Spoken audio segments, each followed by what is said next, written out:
History, as we know it, is supposed to be continuous. One civilization builds upon the ruins of another. Knowledge accumulates. Progress marches forward. We learn to farm, then we build cities, then we invent writing, then we create empires. A nice, neat line from primitive to advanced. From cave paintings to cathedrals to skyscrapers. Except that's not what actually happened. If you look closely at the historical record, really examine the evidence we have, you'll find something unsettling. There are gaps. Enormous, unexplained gaps.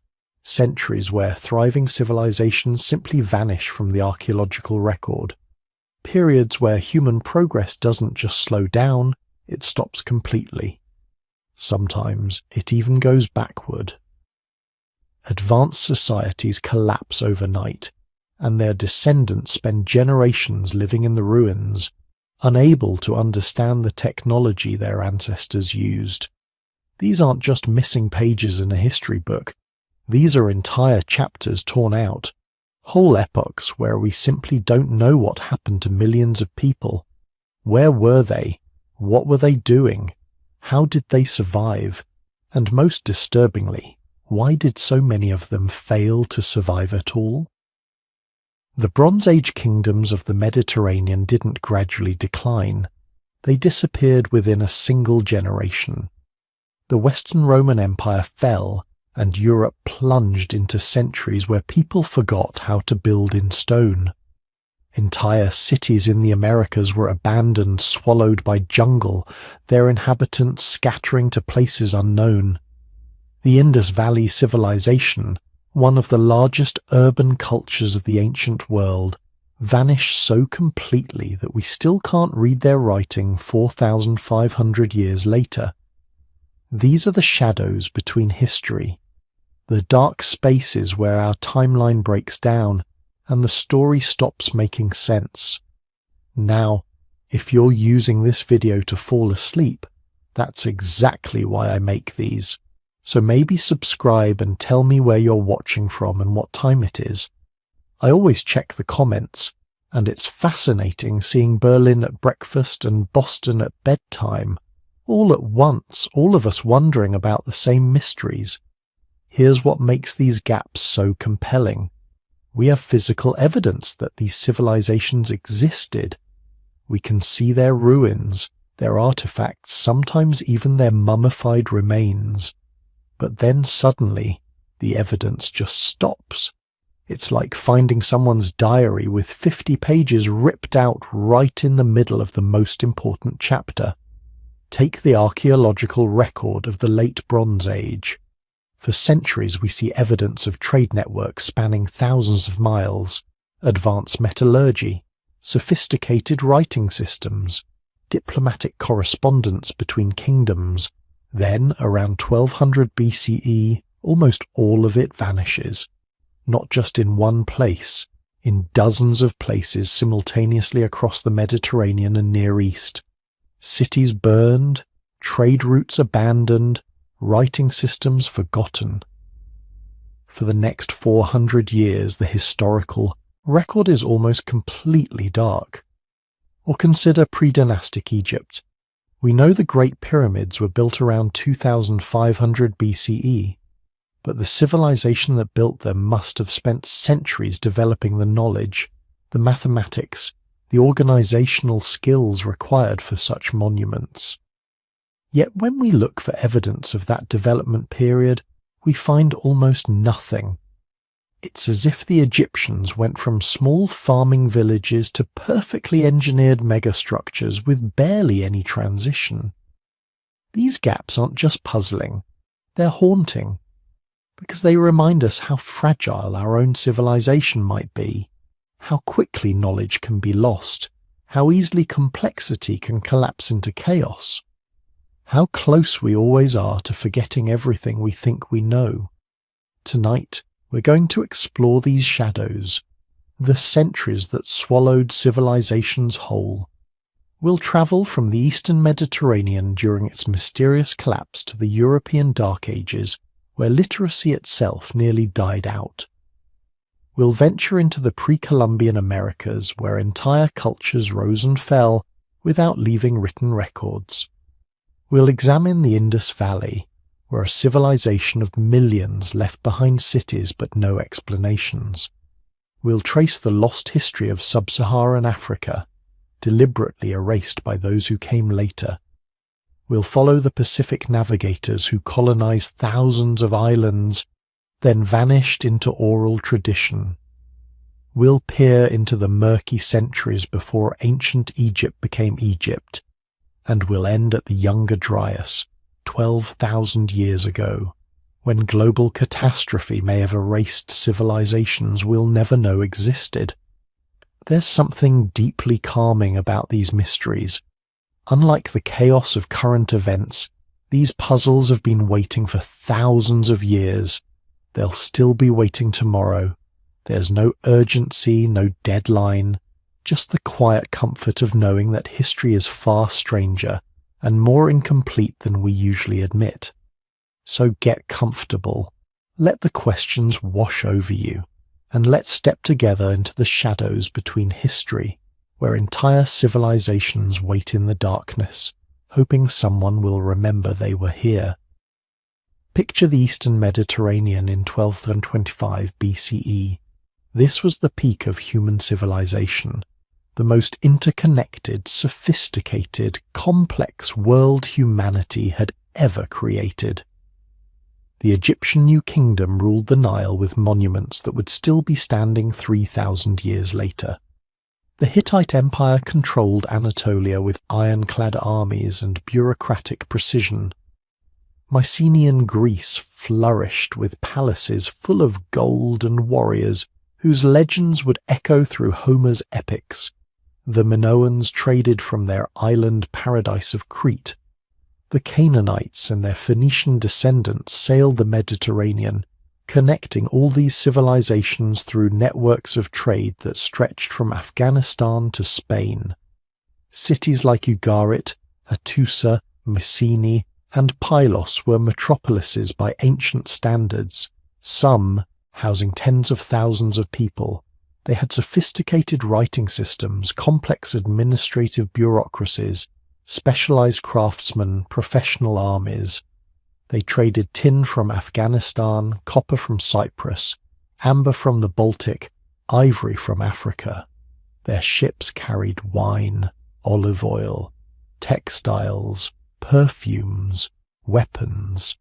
Their diplomatic correspondence, written in Akkadian, the English of the Bronze Age world, shows a level of international relations that wouldn't be matched again for over 1,000 years. And then, in the span of maybe 50 years, between 1200 and 1150 BCE, all of it collapsed. Not declined, not gradually transformed, collapsed. Cities burned, palaces were abandoned, trade networks shattered, writing systems disappeared, populations plummeted. The sophisticated international world of the late Bronze Age simply ceased to exist. This wasn't like the fall of Rome, which took centuries and left behind successor kingdoms that preserved elements of Roman culture. This was abrupt, catastrophic, and nearly universal across the Eastern Mediterranean. Within a single human lifetime, civilization went dark, and it stayed dark for 400 years. Here's what the archaeological record shows, and it's disturbing. Layer after layer of destruction across dozens of sites. Hattusa, the Hittite capital, burned so hot that limestone walls vitrified. The palace at Pylos in Greece shows evidence of desperate fortification efforts just before it was destroyed. Ugarit, one of the great trading cities of the ancient world, was so thoroughly demolished that it was never rebuilt. The palace at Knossos in Crete, centre of Minoan civilization, abandoned. Troy, level 7, destroyed. Megiddo in Canaan, destroyed. Hazor, destroyed. Ashkelon, destroyed. The list goes on. More than 40 major settlements show evidence of violent destruction during this period, not spread out over centuries, concentrated in just a few decades around 1200 BCE. Something catastrophic swept through the Bronze Age world like a tsunami, smashing everything in its path. But here's what's really disturbing. We don't know what did it. Or more accurately, we have too many explanations and not enough evidence to choose between them. Because the Bronze Age collapse didn't just destroy cities, it destroyed the ability to record what happened. When writing systems disappeared, so did the historical accounts that could have told us what went wrong. The most famous theory involves the Sea Peoples. They appear in Egyptian records around 1200 BCE as a confederation of raiders and invaders coming from the islands in the midst of the sea. Pharaoh Rameses III fought them in a massive naval battle around 1175 BCE and claimed victory, but even Egypt was weakened. His temple inscriptions described them as a terrifying force that had already destroyed the Hittite Empire and multiple other kingdoms before reaching Egypt's borders. But who were the Sea Peoples? The Egyptian records list. Names: the Peliset, the Cheka, the Shekelesh, the Denian, the Weshesh. Some scholars think the Peliset became the Philistines. Maybe the Shekelesh were Sicilians. The Denian might have been Danaans, the Greeks mentioned in Homer. But these are guesses based on similarities in names written in hieroglyphs 3,200 years ago. We don't know where they came from, what language they spoke, or even if they were a unified group, or just a convenient Egyptian label for those barbarian raiders from the north.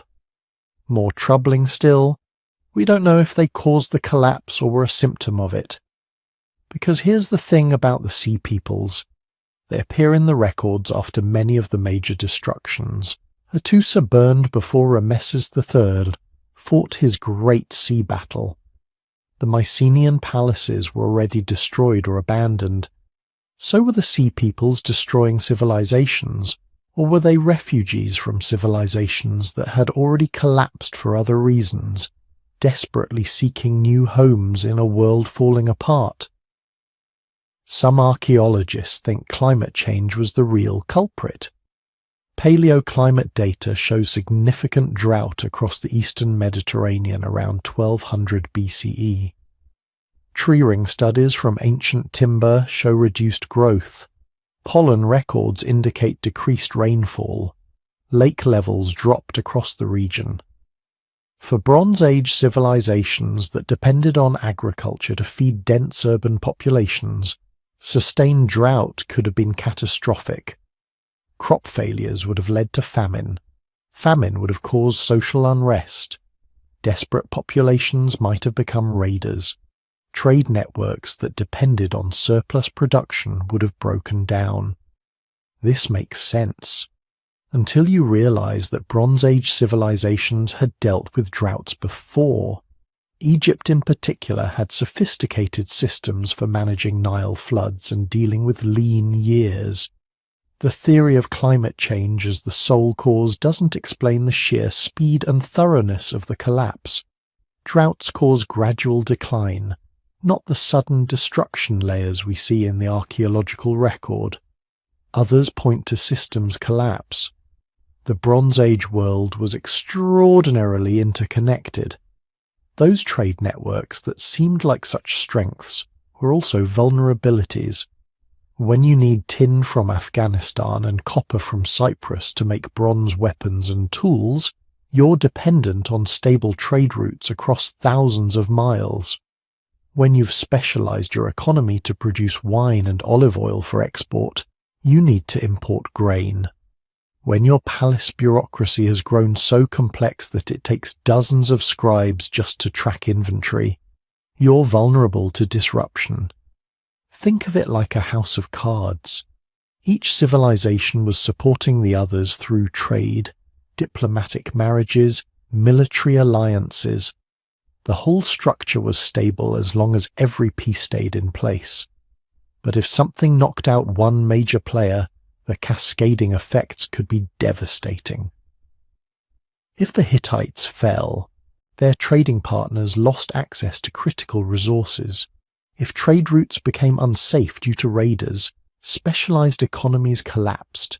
If one civilization's collapse sent refugees flooding into neighboring regions, it could destabilize them too. The complexity that had made Bronze Age civilization so impressive also made it incredibly fragile. The evidence for systems collapse is compelling. We can see it in the administrative records, the Linear B tablets from Mycenaean Greece, baked in the fires that destroyed the palaces, show bureaucracies frantically trying to manage resources in what appear to be crisis conditions. Allocations of bronze are measured to the gram. Conscriptions of rowers for ships suggest military emergencies. The last tablets from Pylos mention coastal watchers as if they were expecting an attack from the sea, but then the tablets stop. Linear B, the writing system of Mycenaean Greece, disappeared completely. It wouldn't be redeciphered until 1952. For 400 years, Greece had no writing system at all. The sophistication of palace administration, the careful record-keeping, the complex logistics that supported Mycenaean civilization, all gone. And not just gone temporarily. Gone so thoroughly that later Greeks had no memory that writing had even existed. When the Greeks adopted the Phoenician alphabet centuries later, they had to start from scratch. This is what makes the Bronze Age collapse so terrifying. It wasn't just political change, it was cultural regression on a massive scale. Population levels plummeted. Some estimates suggest Greece lost 80% of its population between 1200 and 1000 BCE. People abandoned cities and returned to small agricultural villages. Monumental architecture stopped. Pottery styles became simpler. Metallurgy techniques were lost. International trade ceased almost entirely. The world got smaller. The cosmopolitan Bronze Age civilization that has connected 3 continents was replaced by isolated villages that barely knew what existed beyond the next valley. The historical record shows this isolation. Egyptian pharaohs who had once corresponded with kings across the known world now dealt only with local concerns. The great diplomatic archives, like the Amarna letters that show the Bronze Age world at its peak, have no equivalence after 1200 BCE, because there was no one left to write to. What's haunting is what was lost forever. We'll never know most of what Bronze Age civilization achieved, because the collapse destroyed not just the civilizations themselves, but the records of their accomplishments. Libraries burned. Oral traditions were disrupted when populations scattered.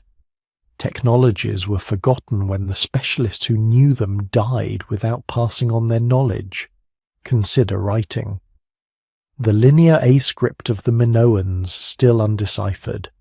The Luwian hieroglyphs of Anatolia barely understood. Whatever writing systems existed in Mycenaean outposts around the Mediterranean, lost. Even in places where writing survived, like Egypt, the collapse created gaps.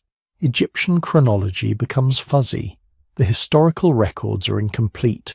We're missing pieces of the story that would help us understand what happened. And the collapse wasn't uniform. Some regions suffered more than others. Cyprus was devastated but recovered relatively quickly. The Phoenician cities of the Levantine coast survived and even prospered, eventually expanding their trade networks westward to found Carthage. Egypt survived, though weakened. But the Hittite Empire disappeared entirely. Mycenaean civilization ended. The great cities of the Syrian coast were destroyed. For these regions, the Bronze Age didn't just end.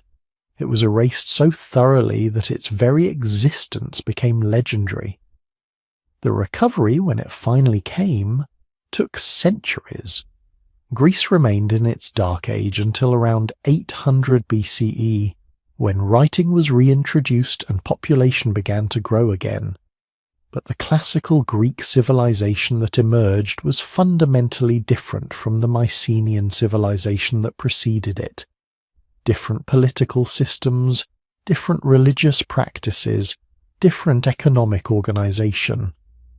The Bronze Age palace economies, with their centralized control and bureaucratic complexity, were replaced by smaller city-states. The great palaces were remembered only in legends about Agamemnon and the Trojan War, stories that later Greeks thought might be pure fiction, until archaeologists discovered that Troy and Mycenae were real places. What makes the Bronze Age collapse so relevant today is how modern our Bronze Age predecessors were in some ways. They lived in an interconnected global economy. They dealt with international diplomacy and trade disputes. They managed complex supply chains. They built civilizations that seemed permanent, that had lasted for centuries. And then it all fell apart so quickly that the survivors couldn't fully explain what had happened. Because here's the uncomfortable truth. We still don't know the primary cause. Was it the sea peoples, climate change, systems collapse, earthquake storms, new weapons technology that made the old military systems obsolete? A combination of all these factors? The academic debates continue because the evidence is ambiguous. Different regions show different patterns of destruction and abandonment. Some sites show evidence of earthquake damage. Others were clearly burned in military attacks. Still others seem to have been abandoned without violence, as if the population simply left. What we do know is that when multiple stresses hit simultaneously, even sophisticated civilizations can fail catastrophically. The Bronze Age world might have survived drought, or raiders, or political instability. But all of them together, cascading through interconnected systems, were too much. The House of Cards collapsed, and when it did, humanity lost 400 years. 4 centuries during which populations declined, technologies were forgotten, writing disappeared, trade networks shattered. 4 centuries of regression during which the descendants of Bronze Age civilization struggled to survive in a darker, smaller, more dangerous world. 4 centuries of history that left almost no written record, just destruction layers in the archaeological evidence and legends passed down through oral tradition. The Bronze Age collapse is a reminder that civilization is more fragile than we think, that complexity creates vulnerability as well as strength, that the sophisticated systems we build to connect us can also cascade our failures, and that sometimes, despite our best efforts to record and preserve, whole eras of human achievement can simply vanish, leaving only ruins and mysteries for future generations to puzzle over. When the lights came back on, when Greece emerged from its dark age and writing returned and civilization rebuilt itself, the world was fundamentally changed. The Bronze Age was gone, and with it went knowledge, technologies, and historical records that will never recover. Somewhere in those lost centuries lie answers to questions we can't even formulate anymore, stories that will never be told, achievements that will never be celebrated. All gone dark in the span of a single human lifetime, lost in the shadows between history. Picture this: Rome, 476 CE, the greatest empire the Western world had ever seen, simply stops. Not with a bang, not with some apocalyptic battle, but with a whimper. The last Western Roman emperor, a teenage boy with the ironic name Romulus Augustulus, is pensioned off by a Germanic general. And just like that, 5 centuries of Roman dominance come to an end. But here's what makes this moment so strange.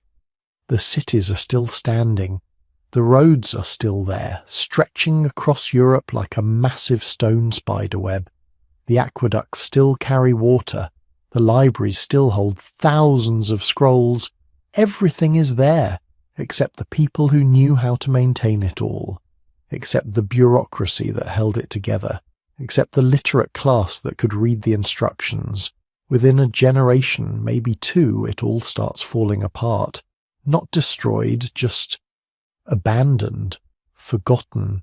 And for the next 500 to 600 years, Europe plunges into what we've come to call the Dark Ages, except nobody at the time called it that. Nobody knew they were living in a dark age. They were just trying to survive. Now, here's the thing about the Dark Ages. The name itself is controversial. Modern historians hate it. They prefer early medieval period or late antiquity, and they have a point. The term Dark Ages was invented by Renaissance scholars who looked back at this period and saw nothing but ignorance and barbarism. They were comparing it to Rome at its height and finding it wanting. But that comparison isn't fair. It's like judging a forest that's regrowing after a wildfire and calling it dark because it's not as tall as it used to be. But there's another reason the term fits, a reason that has nothing to do with judgment. These centuries are literally dark to us. We can barely see into them. The written record doesn't just decline, it almost vanishes. In some regions, we go from hundreds of documents per decade to maybe 1 or 2 per century. Archaeological evidence becomes sparse and ambiguous. The material culture becomes so simplified that it's hard to date sites accurately. We're not just looking at a period of decline. We're looking at a period where our ability to see what was happening almost completely breaks down. It's like someone turned off the lights in history's archive. So what actually happened? How does the most documented, most bureaucratic, most literate civilization in the Western world simply forget how to read and write within a few generations? The short answer is that the infrastructure of literacy collapsed. But the long answer is so much more interesting and so much more terrifying. Rome wasn't just an empire. It was a machine, a vast interconnected system where every part depended on every other part. The cities depended on grain from North Africa. The army depended on taxes from the cities. The roads depended on maintenance crews paid by the army. The whole thing worked because of constant movement. Goods flowing, people travelling, information spreading. When Rome fell, the machine didn't just stop. It started running in reverse. The cities that depended on imported grain began to shrink. As they shrank, they generated less tax revenue. With less revenue, roads couldn't be maintained. With roads crumbling, trade became harder. With trade declining, cities shrank further. It was a death spiral, and it happened fast. Within 100 years of Rome's fall, most major European cities had lost 80 to 90% of their population. Not because people were dying, though plenty were, but because urban life became impossible. When you can't get grain shipments and you can't maintain aqueducts, you move to the countryside where you can grow your own food and drink from wells. And when people moved out of the cities, literacy went with them. Because here's what most people don't understand about literacy in the ancient world. It wasn't valuable for its own sake. You didn't learn to read and write because knowledge was important. You learned because you needed those skills for specific jobs. Government administration, tax collection, trade negotiations, legal contracts, all urban professions, all dependent on a functioning economy. In the countryside, literacy was useless. Worse than useless, it was a waste of time. Why spend years learning to read Latin when you could be learning to farm, to smith, to build? The practical skills that kept you alive didn't require reading, so people stopped teaching it. Within 2 generations, the children of illiterate Romans became illiterate, farmers, and their children had no memory that literacy had ever been important. But it wasn't just literacy that vanished. It was technical knowledge of all kinds: how to build stone bridges, how to make concrete, how to survey land accurately, how to construct multi-story buildings. All of this knowledge was written down, carefully documented in Roman technical manuals. But if you can't read the manuals, the knowledge might as well not exist. Archaeological evidence from this period is absolutely haunting. We find Roman buildings being abandoned, then slowly dismantled for building materials. We find villa sites that just stop showing any signs of occupation around 450 or 500 CE. We find layers of what archaeologists call dark earth in former Roman towns, basically just accumulated garbage and decay covering the Roman remains. But here's where it gets really weird. The abandonment isn't uniform. Some regions descend into chaos quickly.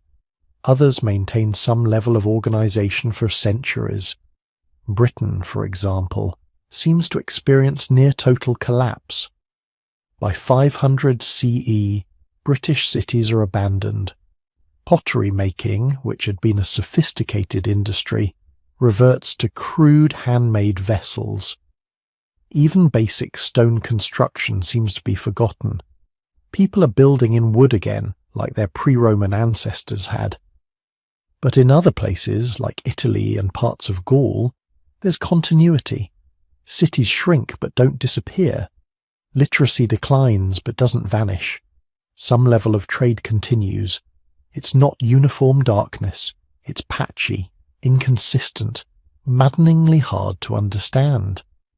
And then there are the mysteries, the things we simply cannot explain. Take settlements. During the height of the Dark Ages, roughly 600 to 800 CE, we have archaeological evidence of thousands of small settlements across Europe. Villages, hamlets, isolated farms. But we have almost no written records describing them. Who lived there? How were they organized? What did they believe? We can dig up their post holes and garbage pits, but we can't hear their voices. Some settlements show signs of careful planning, rectangular buildings aligned in rows, suggesting some form of central authority. Others seem almost random, buildings scattered without pattern. Some have evidence of trade goods from hundreds of miles away. Others seem completely isolated. It's like trying to understand modern society by examining only the trash we throw away. You can learn something, but you miss everything important. Then came the Vikings. Starting around 793 CE, with the raid on Lindisfarne Monastery, Scandinavian seafarers began ranging across Europe and beyond. And here's what's so frustrating. We know the Vikings were incredibly successful. They established trade networks from Baghdad to North America. They founded cities that still exist today. They developed sophisticated shipbuilding techniques that allowed them to cross oceans. But we don't really know how they did it. The Norse didn't start writing things down until they converted to Christianity centuries after their expansion began. Everything we know about early Viking society comes from archaeological evidence and much later sagas that are half legend, half history, and completely unreliable for dating or details. How did Norse society organize expeditions involving hundreds of men and dozens of ships? How did they navigate across open ocean without compasses? How did they maintain supply lines across thousands of miles? We have theories, educated guesses, but the truth is we just don't know. The Vikings left us their artifacts but not their manuals. The only place where knowledge was being systematically preserved was in monasteries. As the Roman world collapsed, the Christian church became the last institution with the resources and motivation to maintain literacy. Monks copied manuscripts, laboriously reproducing ancient texts by hand. Everything we know about classical literature we know because some medieval monk thought it was worth copying. But here's the tragedy. The monks were selective. They preserved what they thought was important, which meant religious texts and works by Christian authors got priority. Pagan literature, scientific treatises, technical manuals, huge swathes of ancient knowledge were simply left to decay. We know of hundreds of ancient texts that existed in the early medieval period but don't exist now. We have references to them in surviving documents, but the works themselves are gone, and sometimes the preservation itself was destructive. Vellum, the specially prepared animal skin used for writing, was expensive, so monks would sometimes scrape off older texts to reuse the vellum for new documents. These are called palimpsests, and modern imaging technology can sometimes read the erased text underneath. What we've found is heartbreaking. Lost plays by Sophocles, scientific treatises by unknown Roman authors, historical accounts that would fill crucial gaps in our knowledge, all scraped away to make room for copies of texts that already existed in dozens of versions. The population decline during this period was staggering, though we can't put precise numbers on it. Some estimates suggest Europe's population fell by 50% or more between 400 and 600 CE. This wasn't primarily due to war or invasion. It was disease, malnutrition, and the collapse of the trade networks that had allowed specialized urban populations to exist. When populations collapse, so does specialization. In a city of 50,000, you can afford to have full-time scribes, architects, engineers. In a village of 200, everyone needs to be a generalist. Everyone needs to know how to grow food, make tools, build shelter. The specialist knowledge that created Roman civilization became a luxury nobody could afford. Recent discoveries are starting to fill in some gaps, though each answer raises new questions. Excavations across Europe have revealed that the so-called Dark Ages weren't as dark as we thought. We found evidence of sophisticated metalworking continuing throughout the period. We've discovered extensive trade networks that nobody knew existed. We've uncovered burial sites with grave goods from thousands of miles away, proving that long-distance travel never completely stopped. But these discoveries also highlight how much we've lost. Every sophisticated artifact we find raises the question, if they could make this, what else could they make that we haven't found?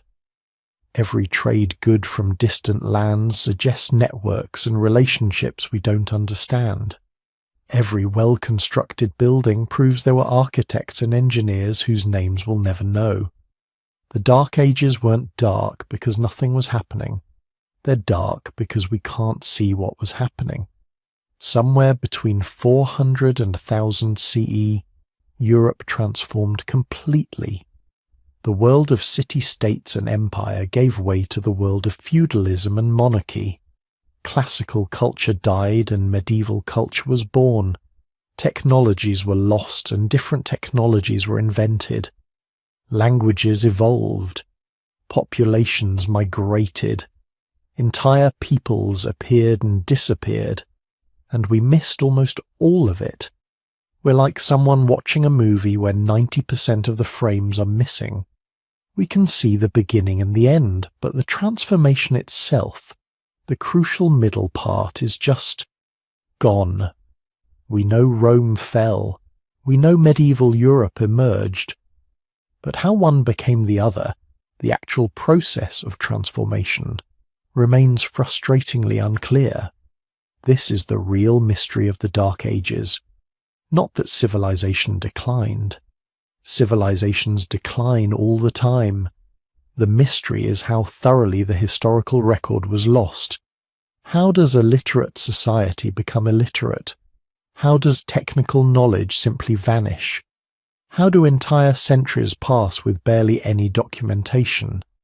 The answer seems to be that civilization is more fragile than we think. That the infrastructure supporting knowledge, literacy, and documentation isn't natural or inevitable.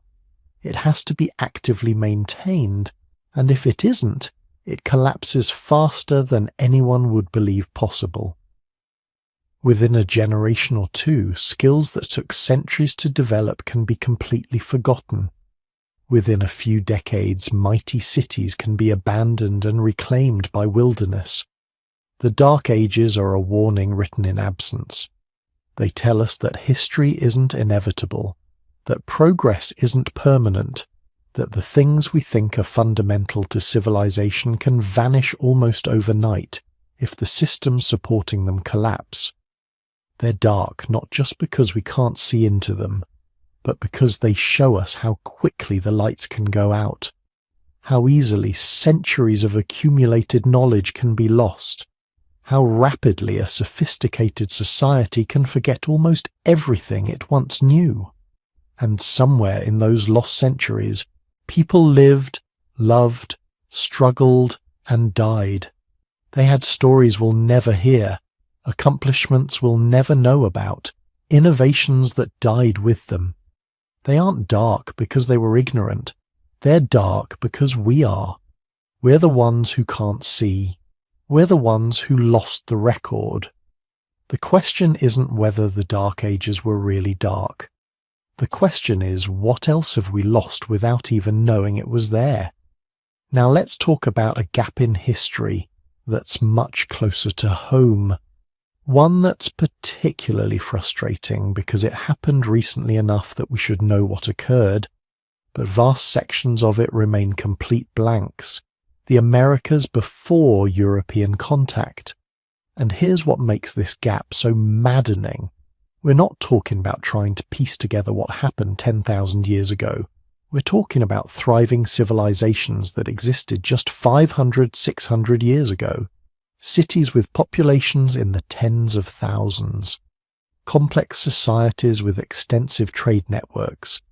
And yet, for huge stretches of this history, we know almost nothing. Because here's the thing about pre-Columbian America. When the first Europeans arrived, they found what looked like a mostly empty continent. Scattered indigenous groups, yes, but vast regions that appeared virtually uninhabited. Early colonists saw this and assumed the Americas had always been sparsely populated. This became the dominant narrative.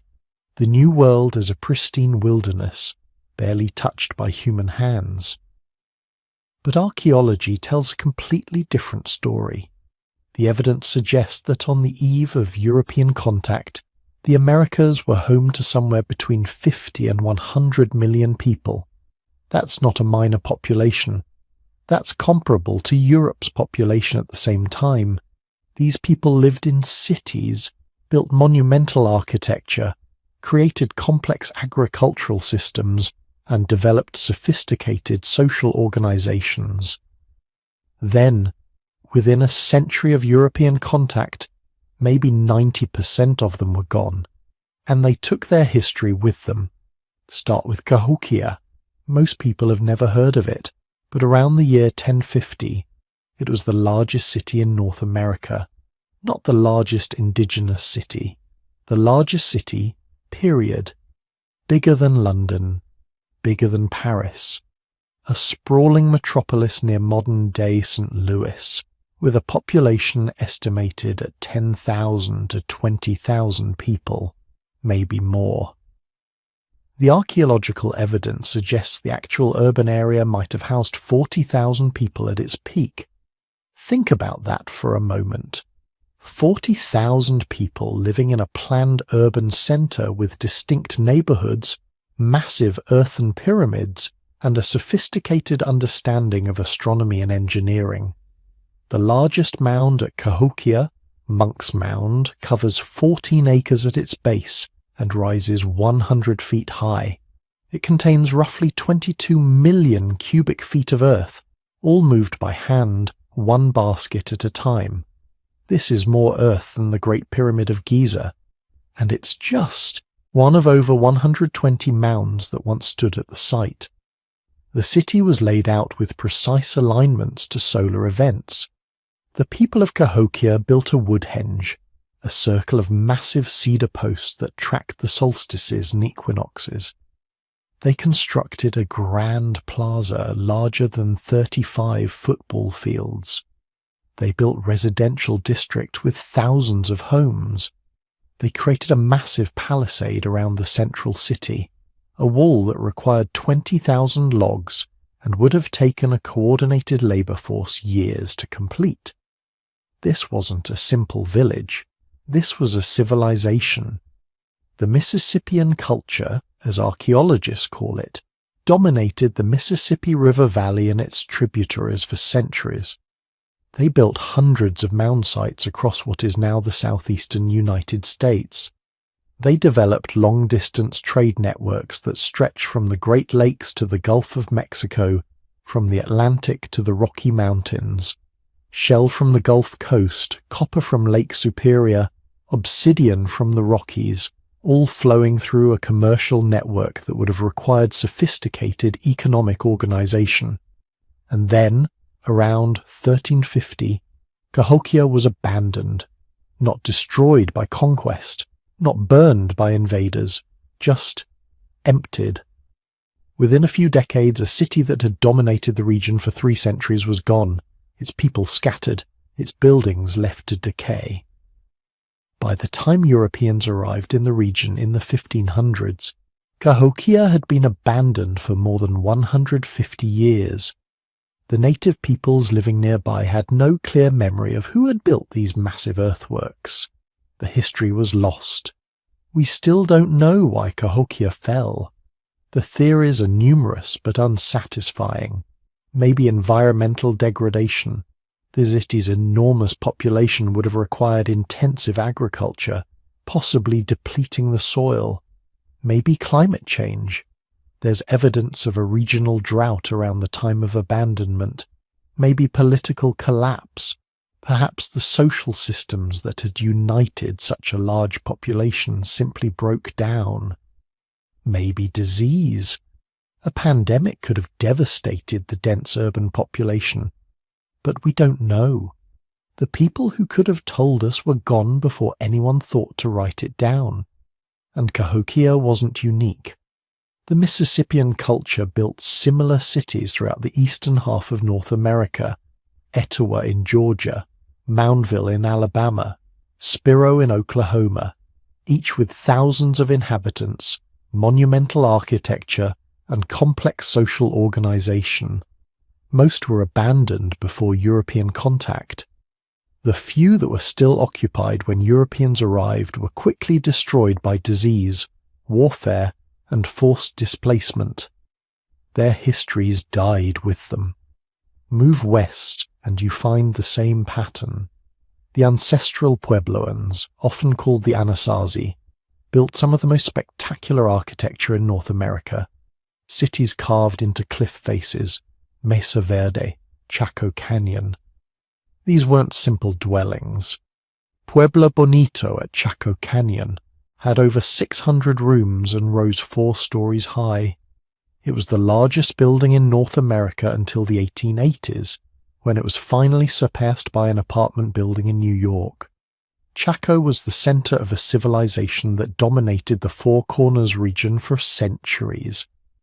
The Chacoans built hundreds of miles of perfectly straight roads, connecting outlying settlements to the central canyon. Not trails, roads, up to 30 feet wide, engineered with deliberate construction techniques. They aligned buildings to solar and lunar cycles with precision that required sophisticated astronomical knowledge. They managed water in a desert environment through an elaborate system of dams, reservoirs, and irrigation channels. And then, around 1150, they left. The great houses at Chaco Canyon were abandoned. The road system fell into disuse. A civilization that had thrived for 300 years simply walked away. We find hints of where they went. Modern Pueblo peoples are clearly their descendants, carrying forward aspects of their culture, language, and traditions. But the specific history of what happened, why they left, where exactly they went, most of it is gone. Another gap in the historical record. The archaeological evidence from across the Americas tells the same story again and again. Evidence of large populations, sophisticated societies, complex cultural achievements, followed by sudden abandonment, disappearance, or collapse, often shortly before or shortly after European contact. And here's what makes this particularly tragic: the timing. Because European contact didn't just bring colonization and conquest, it brought disease. Smallpox, measles, typhus, influenza, diseases to which Native Americans had no immunity. The epidemics moved faster than the Europeans themselves. Ships arriving on the coast would introduce diseases that would spread inland through trade networks, devastating populations hundreds of miles away from any European settlement. By the time colonists pushed into the interior, they were often moving through lands that had been depopulated by diseases that had arrived years or even decades earlier. The scale of this catastrophe is almost impossible to comprehend. Contemporary accounts from early Spanish explorers in the southeast describe densely populated regions with towns every few miles. The Spanish chronicler Hernando de Soto, travelling through the southeast in 1540, described thriving towns, abundant agriculture, and large populations. But when French explorers travelled the same routes 150 years later, they found the landscape nearly empty. The cities were gone. The people were gone. What had happened? Disease. Wave after wave of epidemics tearing through populations with no resistance. Communities that had existed for centuries were wiped out in a generation. And when the people died, so did their knowledge. Their history, passed down orally through generations, died with the last storytellers. Their cultural practices, their social organization, their understanding of their own past, all lost. We get hints of what was lost from the few written accounts that survive. When Europeans first reached the upper Mississippi Valley in the late 1600s, they encountered enormous earthwork complexes, mounds in elaborate geometric patterns, some covering hundreds of acres. The indigenous people living nearby told the French that they didn't know who had built them. The knowledge was already lost, the civilizations that had created these monuments having collapsed before living memory. Modern archaeology has revealed just how much we've lost. Ground-penetrating radar, LiDAR surveys, and satellite imagery have revealed thousands of previously unknown archaeological sites across the Americas. In the Amazon, which was long thought to be pristine wilderness, LiDAR has found evidence of massive pre-Columbian settlements.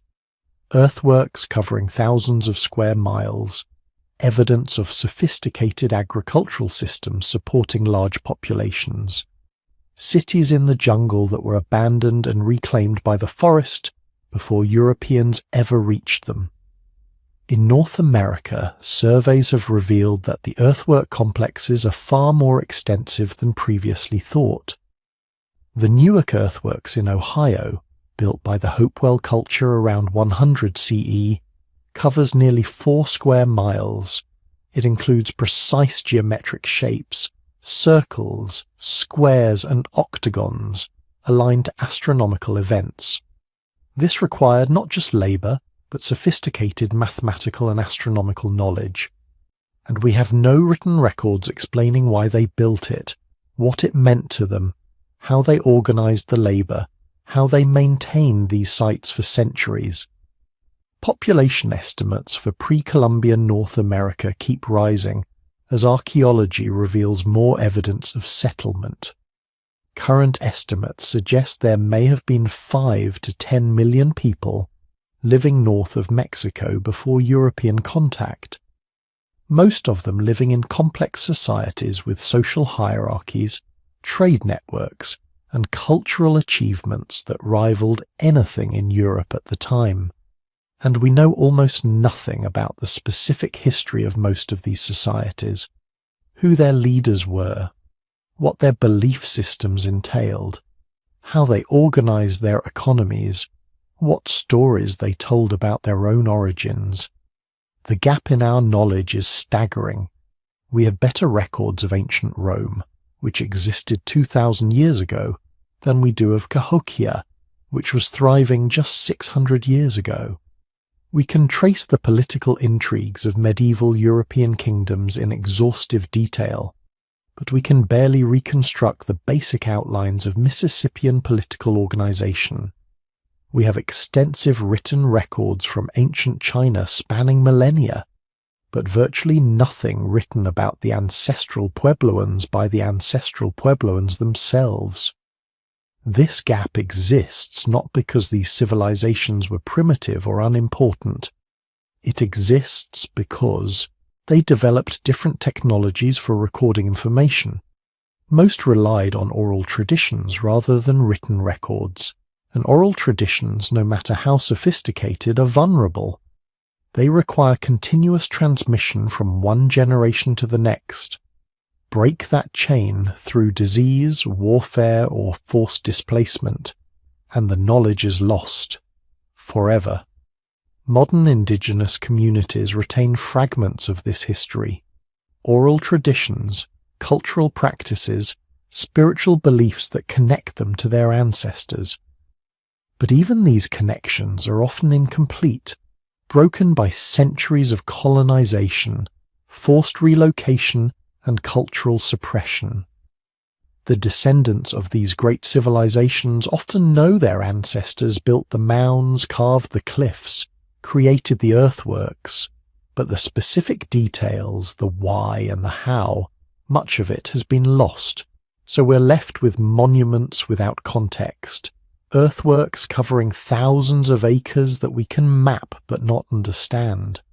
Sophisticated astronomical alignments whose purpose we can only guess at, trade networks spanning a continent whose economic organization remains mysterious, cities that house tens of thousands whose social structures are barely known, and a demographic catastrophe so complete that it erased the cultural memory of entire civilizations before that memory could be recorded in a form that would survive. The Americas before Columbus weren't empty wilderness waiting to be discovered.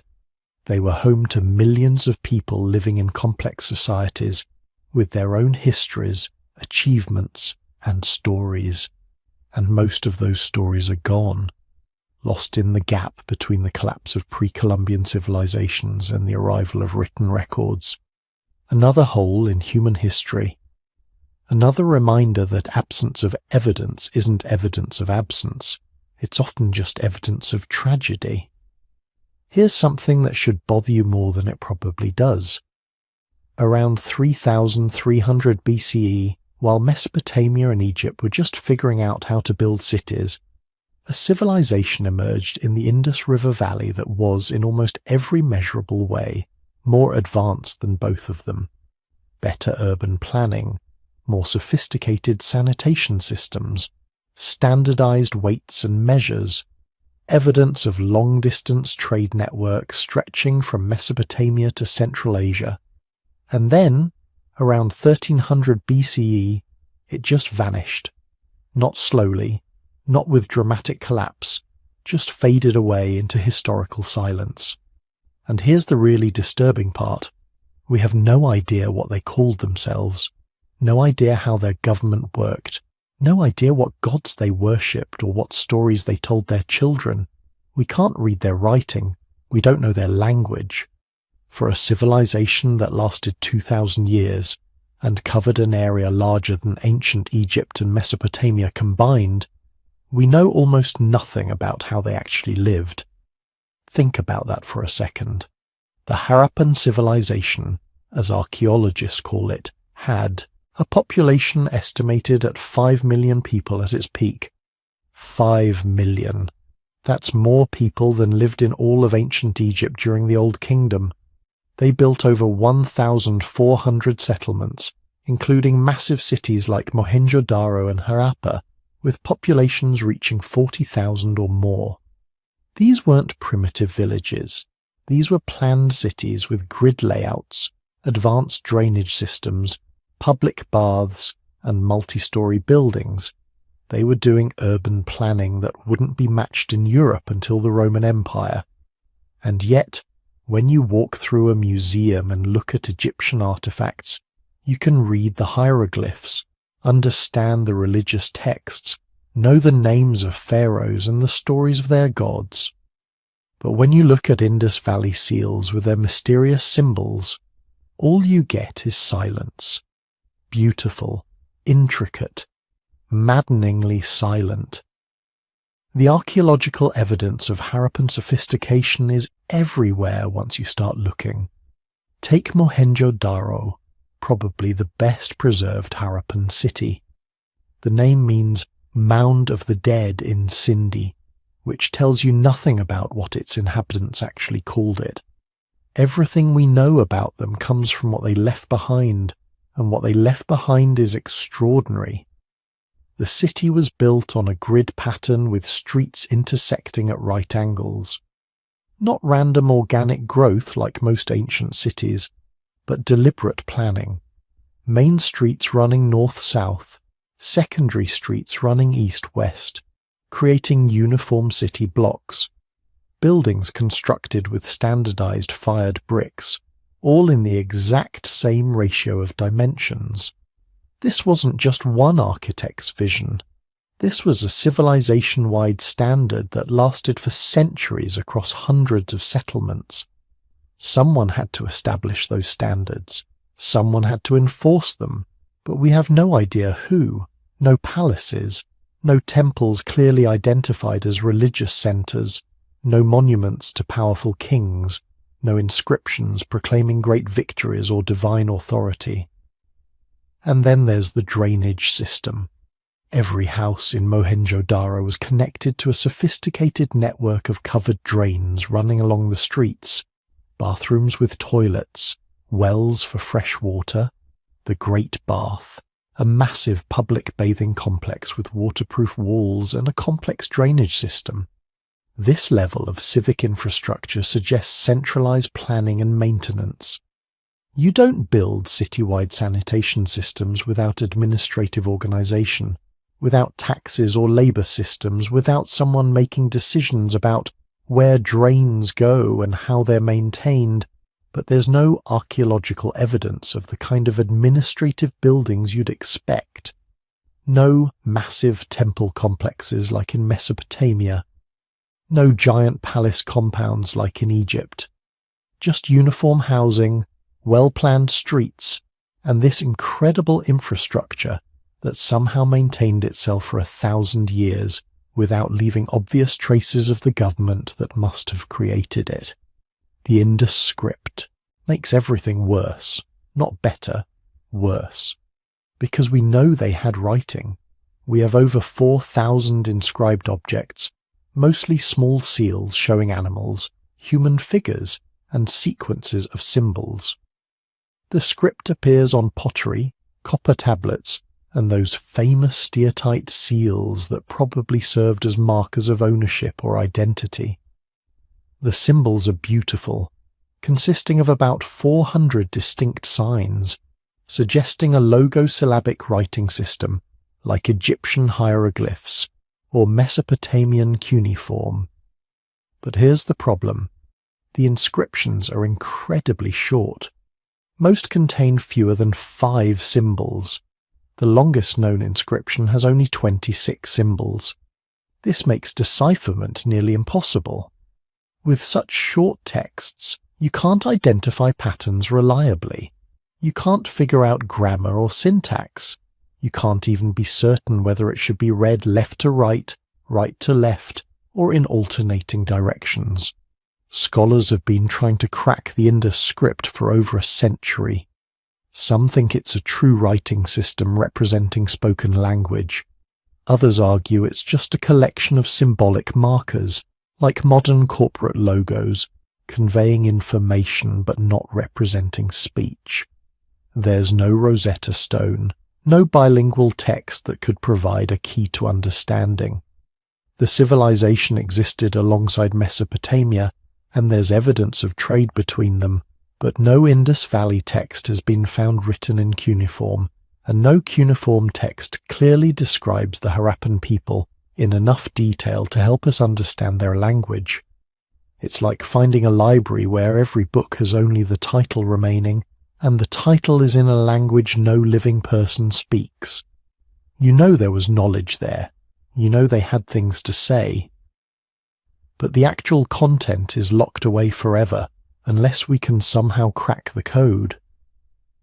Recent technological advances have brought new hope, but also new controversies. Computer scientists have analyzed the Indus script using statistical methods, comparing it to known languages and random symbolic sequences. Some studies suggest the pattern of symbol combinations is consistent with linguistic structure, implying it really is writing.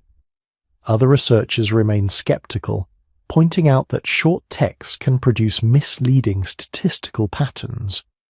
Machine learning algorithms have been trained on the available inscriptions, trying to identify grammatical rules or predict missing symbols in damaged texts. These approaches have produced interesting hypotheses, but nothing definitive. The fundamental problem remains: without longer texts or a bilingual inscription, we're essentially trying to learn an entire language from nothing but business cards and shipping labels. And this gap in understanding extends to everything about Harappan society.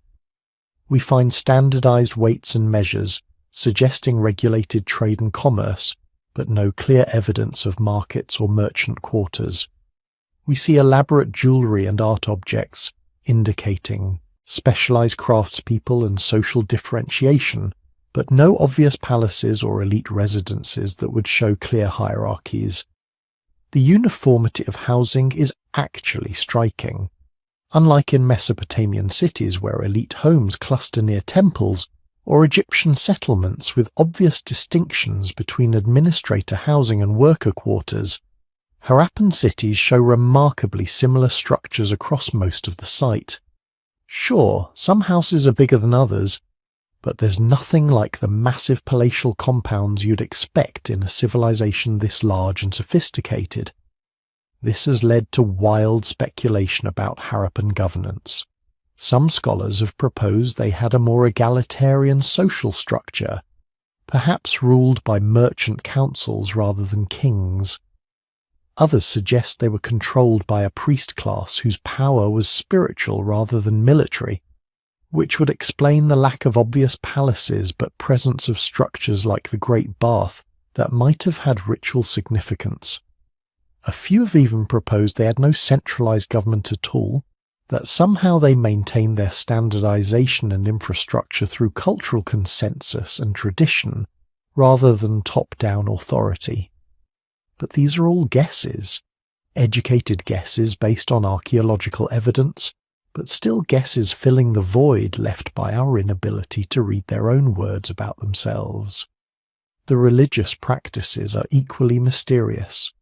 We find figurines that might be goddesses or might be toys, seals showing figures in yoga-like poses that might be gods or might be humans, animals that appear repeatedly, like bulls and elephants and tigers, that might have religious significance or might just be common subjects for art. There's a famous seal showing a seated figure surrounded by animals that some scholars identify as a proto-Shiva, suggesting continuity between Harappan religion and later Hinduism. Others argue this is projecting later religious concepts backward onto evidence that doesn't really support it. Without text explaining religious beliefs, without clear temples or obvious religious iconography, we're left inferring spiritual life from ambiguous artifacts. And then there's the disappearance.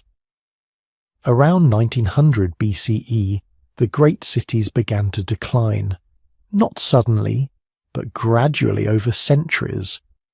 Building quality decreased. The careful urban planning became less strict. Some settlements were abandoned.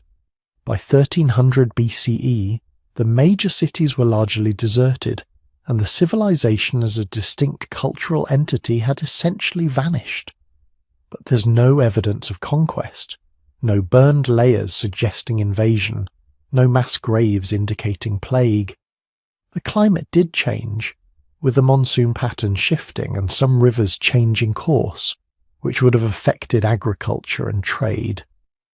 But civilizations don't usually just fade away peacefully because of gradual climate change. They transform, they migrate, they adapt. The Harappans seem to have done all of these things, dispersing into smaller settlements, possibly moving east toward the Ganges Valley, but in the process they lost whatever centralized culture had maintained their distinctive civilization. Then comes the gap.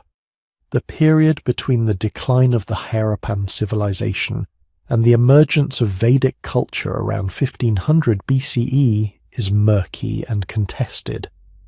The Vedic peoples spoke an Indo-European language, Sanskrit, completely unrelated to whatever language the Harappans spoke. The Vedic texts, composed over centuries and eventually written down, contain no clear memories of the great cities of the Indus Valley, no stories about abandoned urban centres, no legends explaining the mysterious ruins. It's as if the Harappan civilization had been completely forgotten within a few centuries of its decline. Some scholars suggest there was cultural continuity, that elements of Harappan religion and culture were absorbed into Vedic tradition. Others see a complete break, a replacement of one culture by another. But without texts from the Harappans themselves, without clear archaeological evidence of the transition, we're left with competing theories and insufficient data. Why do we know so little despite extensive remains? Part of the problem is preservation. The Indus Valley has been continuously inhabited for 5,000 years. Modern cities sit on top of ancient ones. Agriculture has disturbed countless sites. The region's climate isn't ideal for preserving organic materials like wood or cloth or paper that might have contained longer texts. But other civilizations face similar challenges and still left decipherable records. The real issue is the script. Without the ability to read their writing, we can't access their own explanations of themselves. We're reduced to making inferences from physical evidence, and physical evidence alone can't tell you what people believed, how they organized themselves politically, what stories they told, what they thought was important. We are left with this strange paradox: a civilization sophisticated enough to maintain urban infrastructure for 1,000 years, to standardize measurements and construction across a vast territory, to conduct long-distance trade and create beautiful art, but one that remains fundamentally unknowable to us. They had context, deep, meaningful context for everything they did, but that context is lost. All we have are the artifacts, beautiful and mute, telling us that something remarkable happened here, but refusing to explain what it meant to the people who created it. Somewhere in those undeciphered symbols are answers, names and stories and explanations. The Harappans knew who they were. They just never imagined that one day nobody else would. Here's something that should bother you. When we talk about ancient history, we speak with confidence about Roman emperors, Chinese dynasties, Persian kings. We can tell you what they ate, how they dressed, who they married. We have their words, their laws, their poetry. But ask about the kingdoms of medieval West Africa, the empires that controlled the gold trade and made European kings jealous, and suddenly the story gets fuzzy. Ask about the people who built Great Zimbabwe, one of the most impressive stone structures in the ancient world, and we shrug. Ask about the Nok culture, who were smelting iron in West Africa while Europe was still figuring out bronze working, and we admit we barely know their names. This isn't because Africa lacked sophisticated civilizations, it's because we lost their stories, or more accurately, we discarded them, dismissed them, allowed them to slip through the cracks of historical preservation until vast stretches of African history became gaps, mysteries, lost centuries waiting to be rediscovered. The problem starts with how history gets preserved. In Europe and Asia, written records stretch back thousands of years. Mesopotamian clay tablets documenting grain sales from 3000 BCE. Egyptian hieroglyphs detailing the reigns of pharaohs. Chinese chronicles recording everything from astronomical events to court gossip. These civilizations developed writing systems early and used them obsessively, creating redundant copies of important documents, carving records into stone that would last millennia. But many African civilizations took a different approach. They preserved their histories through oral tradition, elaborate systems of storytelling, poetry, and song passed down through specialized groups of historians called griots. These weren't casual campfire tales. They were precisely memorized accounts, sometimes hours long, recounting genealogies, major events, cultural practices. In societies with strong oral traditions, griots could recite the names and deeds of rulers going back dozens of generations without missing a detail. The problem is that oral traditions don't survive societal collapse the way stone inscriptions do. When a civilization falls to war, disease, or environmental catastrophe, its libraries might burn, but archaeologists can still excavate the ruins, find the tablets, reconstruct the written records. But if the griots die without passing on their knowledge, if the cultural continuity gets broken, the history simply vanishes. No ruins to excavate, no artifacts to translate, just silence where there should be stories. This is exactly what happened across much of sub-Saharan Africa, not because these civilizations were less sophisticated, but because the catastrophes they faced were so complete that the chains of oral transmission got severed, and when European colonizers arrived, they weren't interested in preserving what remained. They were interested in claiming the continent had no history worth preserving at all. Take Great Zimbabwe. In the hills of southeastern Africa stands one of the most remarkable architectural achievements of the medieval world. Massive stone walls, some 36 feet high, built without mortar, from perfectly fitted granite blocks. A complex of enclosures covering nearly 1,800 acres, featuring a conical tower, intricate passageways, and sophisticated drainage systems. At its peak around 1300 CE, this was the capital of a kingdom that controlled the gold trade between the African interior and coastal Swahili merchants, home to perhaps 18,000 people, making it one of the largest cities in medieval Africa. When European colonizers first encountered these ruins in the late 19th century, they couldn't believe Africans had built them. There had to be another explanation. They claimed the structures were Phoenician, built by King Solomon's miners, constructed by lost Arab traders, anything except the obvious truth that indigenous African peoples had created a sophisticated stone-building civilization. This wasn't just racist dismissal, though it was certainly that. It was erasure. By denying that local peoples could have built Great Zimbabwe, colonizers justified erasing the oral histories that still existed, the traditions that could have told us who these builders were, how their society functioned, why they eventually abandoned this magnificent city. Instead of preserving and recording these accounts, colonial authorities actively suppressed them.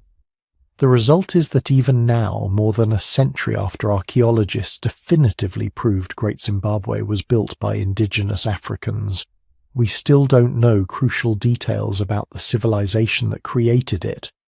We don't know the builder's name for their city. We don't know the titles of their rulers or the organization of their government. We have only fragments of their trading networks, hints of their religious practices, questions without answers about why such a powerful kingdom left no written records and eventually faded from prominence. The kingdom of Kush tells a similar story, but with an added layer of tragic irony. For over 1,000 years, from around 1070 BCE to 350 CE, the Kushite civilization thrived along the Nile in what is now Sudan. At various times they conquered and ruled Egypt itself. Kushite pharaohs of the 25th dynasty controlled one of the most powerful empires in the ancient world. They built pyramids, not copies of Egyptian designs, but their own distinctive style, steeper and more numerous. They developed their own writing system, Meroitic script, which we've found on temples, tombs, and everyday objects. Here's the tragedy. We can't read it. Despite decades of effort by linguists and archaeologists, Meroitic script remains largely undeciphered. We know it's not related to Egyptian hieroglyphs, though it borrowed some symbols. We can identify names and a few words, but full texts remain opaque, locked away by the simple fact that when the Kushite kingdom fell, apparently nobody survived who could teach the script's meanings to later generations. Think about what we've lost. Imagine if we couldn't read ancient, Greek or Latin. Imagine if all of Roman history was a mystery, all of Greek philosophy lost because nobody remembered how to decode the letters. That's the situation with Kush. We have their monuments, their artifacts, their cities. We know they were sophisticated, powerful, culturally rich, but their own words, their own accounts of their history remain silent, a gap we may never be able to fill. The Nok culture presents an even more perplexing mystery. Starting around 1500 BCE, in the Hos Plateau of what is now Nigeria, somebody began creating distinctive terracotta sculptures, elaborate human figures with stylized features, detailed hairstyles, ornate jewelry. These weren't crude figurines. They were sophisticated artwork showing technical mastery and consistent artistic traditions. More importantly, the Nok were smelting iron by 1000 BCE, making them among the earliest iron-working cultures in the world. They skipped the Bronze Age entirely, moving directly from stone tools to iron implements. This suggests either independent innovation, which would be remarkable, or contact with iron-working cultures from elsewhere, which would rewrite our understanding of ancient trade networks. But we don't know which. We don't know who the Nok were, what they called themselves, how their society was organized. We don't know if they had writing, though no examples have survived. We don't know their language, their mythology, their political structures. All we have are their remarkable sculptures, scattered across a region that was later disrupted by migrations, state formations, and eventually colonial conquest. Whatever oral traditions might have preserved Nok history were lost in the turbulence of the following millennia. The pattern repeats across the continent. Medieval West African empires like Ghana, Mali, and Songhai controlled trade networks spanning thousands of miles, amassed wealth that made them legendary even in distant Europe. The Mali Empire's ruler, Mansa Musa, famously crashed the gold market in Cairo during his pilgrimage to Mecca in 1324 by spending so lavishly that gold prices didn't recover for years. We know this happened because Arab scholars documented it. We have outside observers' accounts of these kingdoms' wealth and power. But internal records, the day-to-day functioning of these empires, the perspectives of their own historians, these are frustratingly fragmentary. We know the names of some rulers, the outlines of some wars and successions, but vast periods remain obscure, understood only through archaeological inference and the scattered accounts of foreign visitors. Part of this gap is natural historical loss, but part is deliberate destruction. When colonial powers carved up Africa in the late 19th century, they weren't interested in preserving indigenous historical traditions. They were interested in claiming that Africa had no history, no civilizations worth respecting, no accomplishments that would complicate the narrative of European superiority. Libraries were burned, not accidentally but systematically. Oral historians were dismissed as unreliable, their carefully preserved traditions discarded as primitive mythology.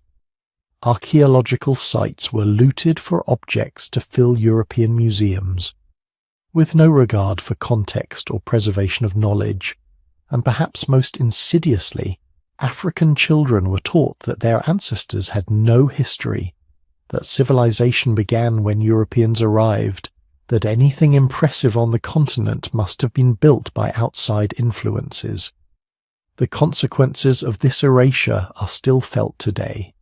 Entire centuries of African history remain shadowy, understood only through fragmentary evidence and archaeological guesswork. We know sophisticated societies existed, we can see their artifacts, their architecture, their influence on surrounding regions. But their stories, their own accounts of who they were and what they achieved, these are often lost. But here's where the story starts to turn hopeful. Because unlike some historical gaps where evidence simply doesn't exist anymore, much of African history isn't lost. It's just been ignored, dismissed, waiting to be properly studied and preserved. Recent decades have seen an explosion of archaeological work across sub-Saharan Africa, revealing complex societies that colonial-era scholarship claimed didn't exist. In southern Africa, excavations have uncovered extensive trade networks dating back over 1,000 years, with goods from as far away as China and India showing up in local settlements. In West Africa, ancient cities like Gene are rewriting our understanding of urban development, showing sophisticated city planning centuries before contact with Islamic or European civilizations.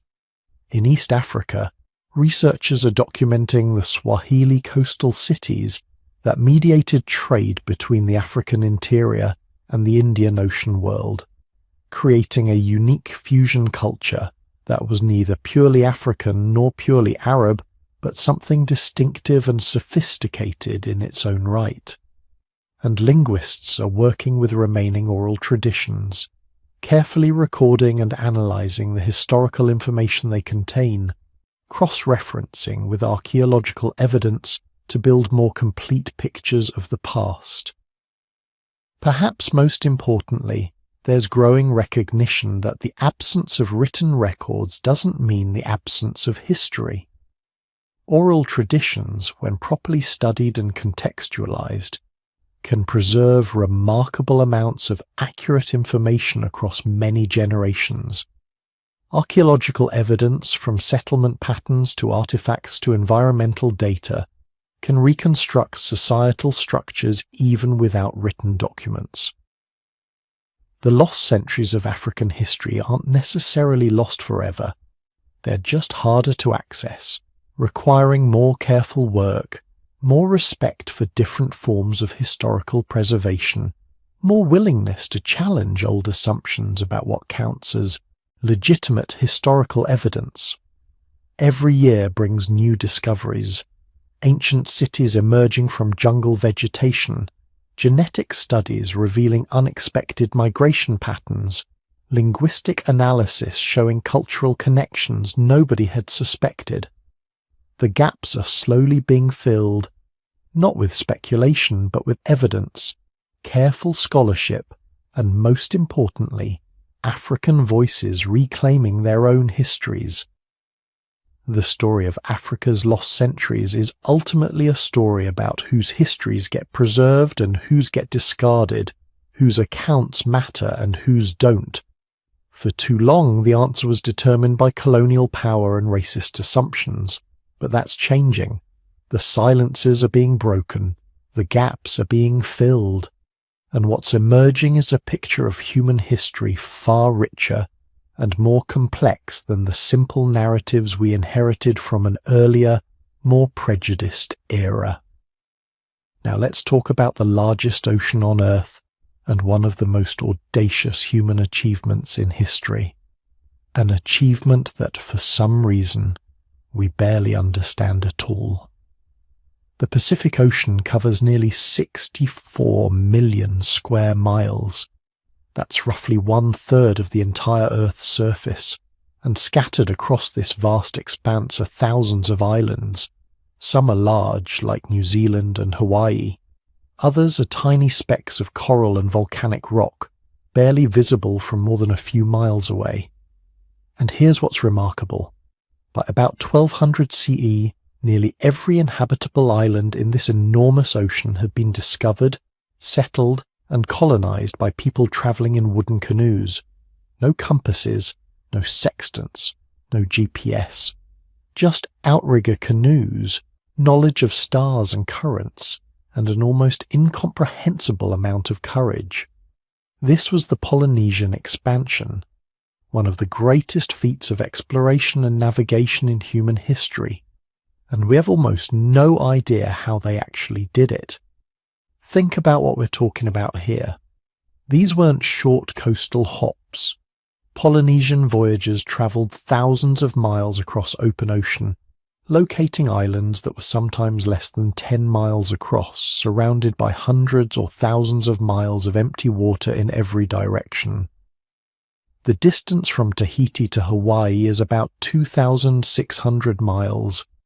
The distance from Tahiti to New Zealand is over 2,400 miles, and Easter Island, the most remote inhabited island on Earth, sits 1,200 miles from the nearest landmass.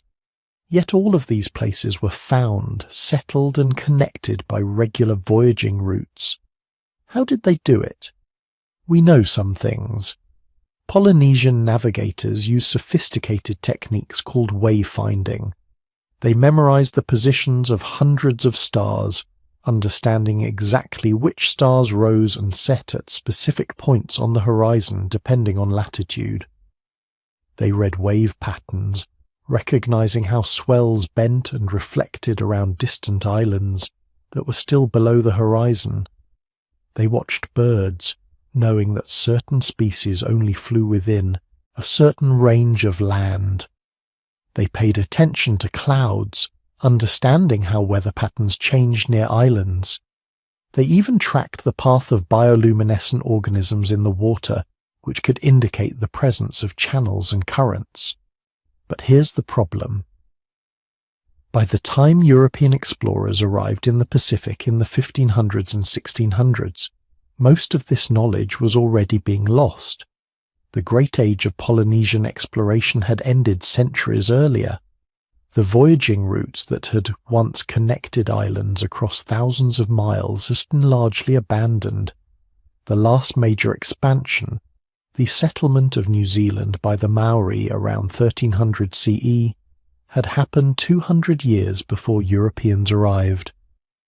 And in those intervening centuries, much of the detailed navigational knowledge had faded from living memory.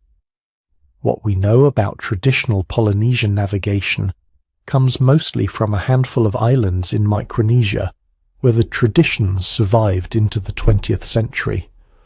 Researchers in the 1960s and 70s worked with master navigators from places like the Caroline Islands, documenting their techniques and attempting to reconstruct the lost art of wayfinding. These efforts led to the construction of modern replicas of traditional voyaging canoes and successful experimental voyages across thousands of miles of ocean. But here's the thing, we still don't know if what survived in Micronesia is the same as what was used during the Great Polynesian expansion 1,000 years earlier. We don't know how complete our knowledge is. We don't know what we've lost, and that's just the navigation. The mysteries get even deeper when you look at specific islands and what happened there. Take Easter Island, Rapa Nui. This place has become almost mythical in popular culture. The massive stone heads, the moai, staring inland across the island. The story that's usually told goes like this. Polynesian voyagers arrived around 1200 CE. They found a pristine island covered in palm forests. They flourished for a few centuries building those famous statues, but then they cut down all the trees, destroyed their environment, and their civilization collapsed into warfare and cannibalism by the time Europeans arrived in 1722. It's held up as a cautionary tale about environmental destruction, a civilization that destroyed itself through ecological mismanagement. But recent research suggests this story is, at best, incomplete, and at worst, completely wrong. First, the timeline of settlement keeps getting pushed back. Early estimates said 1200 CE, then 800 CE. Now some researchers think it might have been as early as 400 CE. That would mean the Rapa Nui civilization lasted over 1,000 years before European contact, not just a few centuries. Second, the environmental collapse narrative is being questioned. Yes, the palm forest disappeared, but new evidence suggests this might have been partly due to rats that arrived with the Polynesian settlers, not just human deforestation. The rats ate the palm nuts, preventing regeneration. Without the palms, the ecology changed, but it didn't necessarily collapse. Third, the warfare and cannibalism story comes almost entirely from European accounts written after European diseases had already devastated the island population. We're looking at a society in collapse due to introduced diseases and literally making up stories about what happened before contact. What was Rapa Nui society actually like at its height? We don't really know. We know they carved and moved hundreds of massive stone statues, some weighing over 80 tons. We know they developed a unique writing system called Rongorongo, one of only a handful of independently invented writing systems in human history. We know they built sophisticated stone platforms called ahu and created intricate rock art. But we don't know what their social structure looked like, how their economy functioned, or why they stopped making statues sometime in the 1600s. The details of their rise, their flourishing, and their transformation before European contact remain largely mysterious, and Easter Island isn't unique. Take Nan Madol. If you haven't heard of it, don't worry, most people haven't. It's located on the island of Pohnpei in Micronesia, and it's one of the most extraordinary archaeological sites in the Pacific, maybe the world. Nan Madol is sometimes called the Venice of the Pacific. It's a complex of artificial islands built on a coral reef lagoon. We're talking about 92 artificial islands constructed from massive basalt columns and coral fill, connected by a network of canals. The whole complex covers over 200 acres. Some of the basalt columns used in construction weigh up to 50 tons. And all of this was built without metal tools, without wheels, without draft animals, on a remote island in the middle of the Pacific Ocean. When was it built? We think construction began around 1200 CE and continued until about 1500 CE. Who built it? The Sodelur dynasty, apparently a ruling family that controlled Pohnpei and surrounding islands. Why was it built? Nobody really knows. The traditional explanation is that it was a ceremonial and administrative centre. But the sheer scale of construction suggests something more. Some of the artificial islands were clearly residential. Others seem to have been ritual sites. One island contained structures that look like they might have been tombs. The whole complex is oriented according to astronomical alignments that we don't fully understand. And here's what's really weird. When European explorers first encountered Nan Madol in the 1820s, it was already abandoned. The local Pohnpeians told the Europeans that the city had been deserted for generations, that nobody lived there anymore. The Sodelur dynasty had fallen centuries earlier, overthrown by a legendary warrior named Isokelekal. But the details of what happened, why the city was abandoned, what life was like when it was thriving, all of that was already lost to living memory. Modern archaeology at Nan Madol has been limited, it's remote, difficult to access, and the site is deteriorating. Rising sea levels are threatening the structures, but even in its ruined state, Nan Madol raises profound questions. How did a relatively small island society mobilize the labor to build such a massive complex? Where did the engineering knowledge come from, and what happened to make them abandon it? These kinds of mysteries repeat across the Pacific. On Fiji, there are massive hill forts that speak to periods of intensive warfare we know almost nothing about. On Tonga, there are enormous stone structures called langi that were royal tombs, but we don't know much about the dynasties that built them. On Samoa, there are star mounds whose purpose remains debated. And then there's the mystery that really challenges our understanding of Pacific history. The sweet potato. The sweet potato is a South American plant. It originated in the Andes. But when Europeans arrived in Polynesia, they found sweet potatoes already being grown across the Pacific, from Hawaii to New Zealand. The Polynesian word for sweet potato, kumara, is remarkably similar to words for the plant in several South American languages, which means, somehow, there was contact between Polynesia and South America before European contact. Polynesians either reached South America, or South Americans reached Polynesia, or both. Recent DNA evidence has confirmed this. Studies of modern Polynesian populations show small amounts of Native American ancestry, dating to around 1200 CE, so contact definitely happened. But we have no historical record of it, no archaeological evidence of South American settlements in Polynesia or Polynesian settlements in South America. Just the sweet potato, some linguistic similarities and genetic traces. Did Polynesian voyagers reach South America, spend time there, and return with sweet potatoes and perhaps a few South American companions?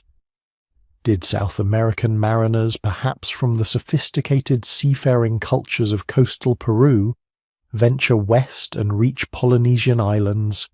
We don't know. Both seem almost impossibly difficult, but we know one or both happened. This is what's so frustrating about Pacific history. We know that extraordinary things happened. We can see the evidence, but we don't know the details. We don't know the stories of the people involved, and much of what we've lost will never recover. Unlike in Egypt or Mesopotamia, where dry climates preserved written records, the humid tropical climate of most Pacific islands destroys organic materials quickly. There are no ancient Polynesian texts to discover, no lost libraries. What existed was oral tradition, stories and genealogies and navigational instructions passed down through generations. Some of this survived into the modern era and has been recorded, but much was lost in the catastrophic population collapses that followed European contact. Diseases like measles, smallpox, and influenza devastated Pacific Island populations. Some islands lost 90% or more of their people within a generation of European contact. When you lose that many people that quickly, you lose knowledge holders. You lose the elders who remember the old stories, the navigators who know the traditional routes, the priests who understand the religious traditions. You lose centuries of accumulated wisdom in a single generation. Recent DNA studies are revealing just how much we missed. Genetic analysis of modern Pacific populations has uncovered evidence of migration patterns that don't match traditional theories. There seem to have been multiple waves of settlement, not just one. Some island populations show genetic contributions from groups we didn't know reached the Pacific. There are hints in the DNA of connections we never suspected, of journeys we never imagined. Linguistic studies are revealing similar complexities. Pacific languages form some of the most diverse language families on Earth, and the relationships between them tell stories of population movements, cultural exchanges, and isolations that we're only beginning to understand. Every few years, a new study reveals a connection nobody expected, or questions an assumption that seemed certain. What emerges from all this research is a picture of the Pacific as a place of constant movement, innovation, and cultural exchange. Not isolated islands, but a vast network of maritime highways connecting thousands of communities across the world's largest ocean. A network that functioned for over 1,000 years before European contact disrupted it forever. But the details, the individual stories of discovery and settlement, of rise and fall, of innovation and adaptation, most of that is gone.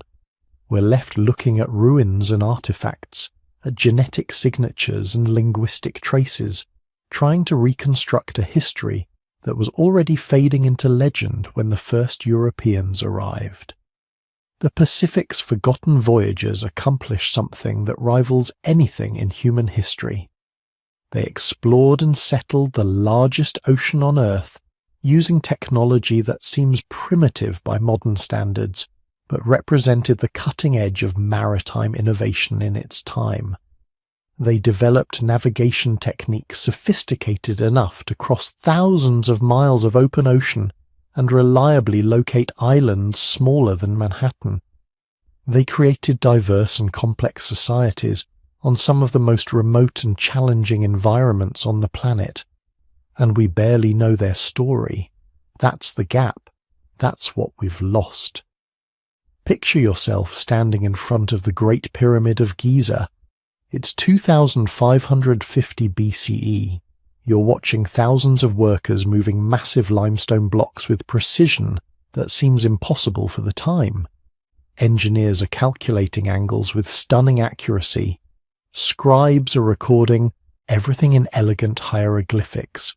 The entire operation runs like a well-oiled machine, coordinated across multiple construction sites, fed by a sophisticated agricultural system, managed by a complex bureaucracy that extends up and down the Nile.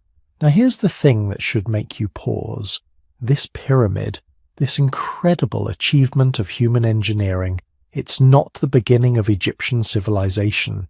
It's not even close. By the time the Great Pyramid was built, Egypt had already been a unified kingdom for over 400 years. The Egyptians who built it were looking back on their own ancient history, studying monuments their ancestors had constructed, reading texts that were already old. But if you try to trace Egyptian civilization backward before the pyramids, before the unified kingdom, you hit something strange, a gap. Not a complete absence of evidence, but something almost more puzzling. A transition so rapid it seems to violate everything we know about how civilizations develop. Around 3100 BCE, Egypt explodes onto the historical stage as a fully formed complex society. Hieroglyphic writing appears. Monumental architecture begins. A sophisticated religious system emerges. Centralized government coalesces under the first pharaohs. All of this happening in what seems like the blink of an eye, historically speaking. Before that, scattered agricultural villages, simple pottery, basic tools, the kind of Neolithic culture you'd find in dozens of places around the ancient world. Nothing that obviously leads to pyramids and hieroglyphics. It's like watching someone go from elementary arithmetic to calculus in a single semester. The progression doesn't make sense. Something's missing. Archaeologists call the period before dynastic Egypt the pre-dynastic era, and they've divided it into neat phases with names like Nakeri, Du, 2 and 3. But these labels hide more than they reveal, because what we're really looking at is one of the most puzzling transformations in human history, compressed into just a few centuries. Let's start with what we know for certain. Around 5500 BCE, people started settling along the Nile in permanent villages. They grew wheat and barley, herded cattle and goats, made simple pottery decorated with geometric patterns. These were successful communities, but there's nothing about them that screams future superpower. They're just Neolithic farmers doing what Neolithic farmers did everywhere. By 3100 BCE, someone named Narmer, also called Menz, unifies Upper and Lower Egypt into a single kingdom. He's wearing the double crown, wielding the power of life and death over millions of people. His scribes are recording his deeds in fully developed hieroglyphic writing. His architects are building massive mud brick structures that require coordinating thousands of workers. His priests are performing elaborate religious ceremonies in temples dedicated to a complex pantheon of gods. That's 2,400 years of development, sure. But most of the really dramatic changes happen in the last 400 years, between about 3,500 and 3,100 BCE. And even then, the archaeological record makes it look like sudden jumps rather than smooth progression. Hieroglyphic writing is the perfect example. The earliest writing systems we know about, like Sumerian cuneiform, you can trace them developing over centuries. Simple pictographs becoming more abstract. Accounting marks evolving into phonetic symbols. You can literally watch writing being invented step by step. Egyptian hieroglyphics don't work like that. The earliest examples we have are already sophisticated. They're using phonetic elements, ideograms, and determinatives in complex combinations. It's not primitive writing figuring itself out. It's a mature system that appears almost fully formed around 3200 BCE. Some researchers think this means the Egyptians must have been developing writing earlier, but we just haven't found the evidence yet. Others point out that maybe the Egyptians got the idea of writing from Mesopotamia, where it appeared slightly earlier, but then rapidly developed their own completely different system. Both explanations have problems. If writing was developing earlier, where are the clumsy first attempts? Why don't we find practice inscriptions, experimental symbols, the inevitable mistakes that come with inventing something new? And if they borrowed the concept from Mesopotamia, why is Egyptian writing so completely different in form and structure? Why not more obvious parallels in the early stages? The architecture raises similar questions. The first pyramid, the step pyramid at Saqqara, was built around 2650 BCE for the pharaoh Djoser. It's not a rough first attempt. It's a sophisticated structure showing advanced understanding of engineering, mathematics, and stoneworking. The architect, Imhotep, didn't just stack stones. He created a complex with multiple levels, underground chambers, elaborate decorative elements. But here's what's strange. The step pyramid appears less than 500 years after the unification of Egypt. Before that, Egyptian architecture was mostly mud brick. The jump from mud brick buildings to massive stone pyramids is enormous, not just in scale, but in the entire knowledge base required. You need to know how to quarry stone in massive blocks, how to transport those blocks, some weighing multiple tons, across considerable distances, how to cut and fit them with precision, how to design structures that won't collapse under their own weight, how to organize and feed the workforce, how to maintain quality control across years or decades of construction. That's a lot of knowledge to develop in a few centuries, and the archaeological evidence for the intermediate steps is surprisingly thin. Some researchers have proposed that maybe there was an earlier sophisticated culture, something we're calling Dynasty Zero or the Proto-Dynastic period, that laid the groundwork for everything that followed. The evidence for this comes from a handful of shadowy figures who appear in fragments of king lists and on scattered artifacts. The most famous is the Scorpion King, known from a ceremonial mace head found at Hierakonpolis. The mace head shows a ruler wearing what looks like an early version of the white crown of Upper Egypt, performing some kind of ritual. He's labelled with a scorpion symbol, but we don't know his real name, when exactly he ruled, or what he accomplished. Was he a real king who helped unify Egypt before Narmer? Was he a local chieftain whose importance got exaggerated by later tradition? Was he a mythological figure who never existed at all? We don't know. The evidence is too fragmentary. But his existence, even as a possibility, suggests there might have been a more gradual development of Egyptian kingship than the sudden appearance of Narmer would suggest. Maybe the unification wasn't a single dramatic event, but the culmination of generations of political consolidation that we can barely see in the archaeological record. Then there's Nabta Playa, and this is where the story gets really interesting. Nabta Playa is a dried lake bed in the Nubian desert, about 500 miles south of Cairo. Today it's completely inhospitable, one of the driest places on Earth. But between about 7,000 and 3,000 BCE, when the Sahara was greener and wetter, Nabta Playa was an oasis, a place where seasonal lakes formed during the monsoon rains. People gathered there, and they built something extraordinary. Around 5,000 BCE, possibly earlier, someone arranged large stone slabs in a circular pattern at Nabta Playa. Not randomly, not as simple markers. These stones are aligned to astronomical events. Some researchers argue they track the summer solstice. Others suggest more complex astronomical relationships.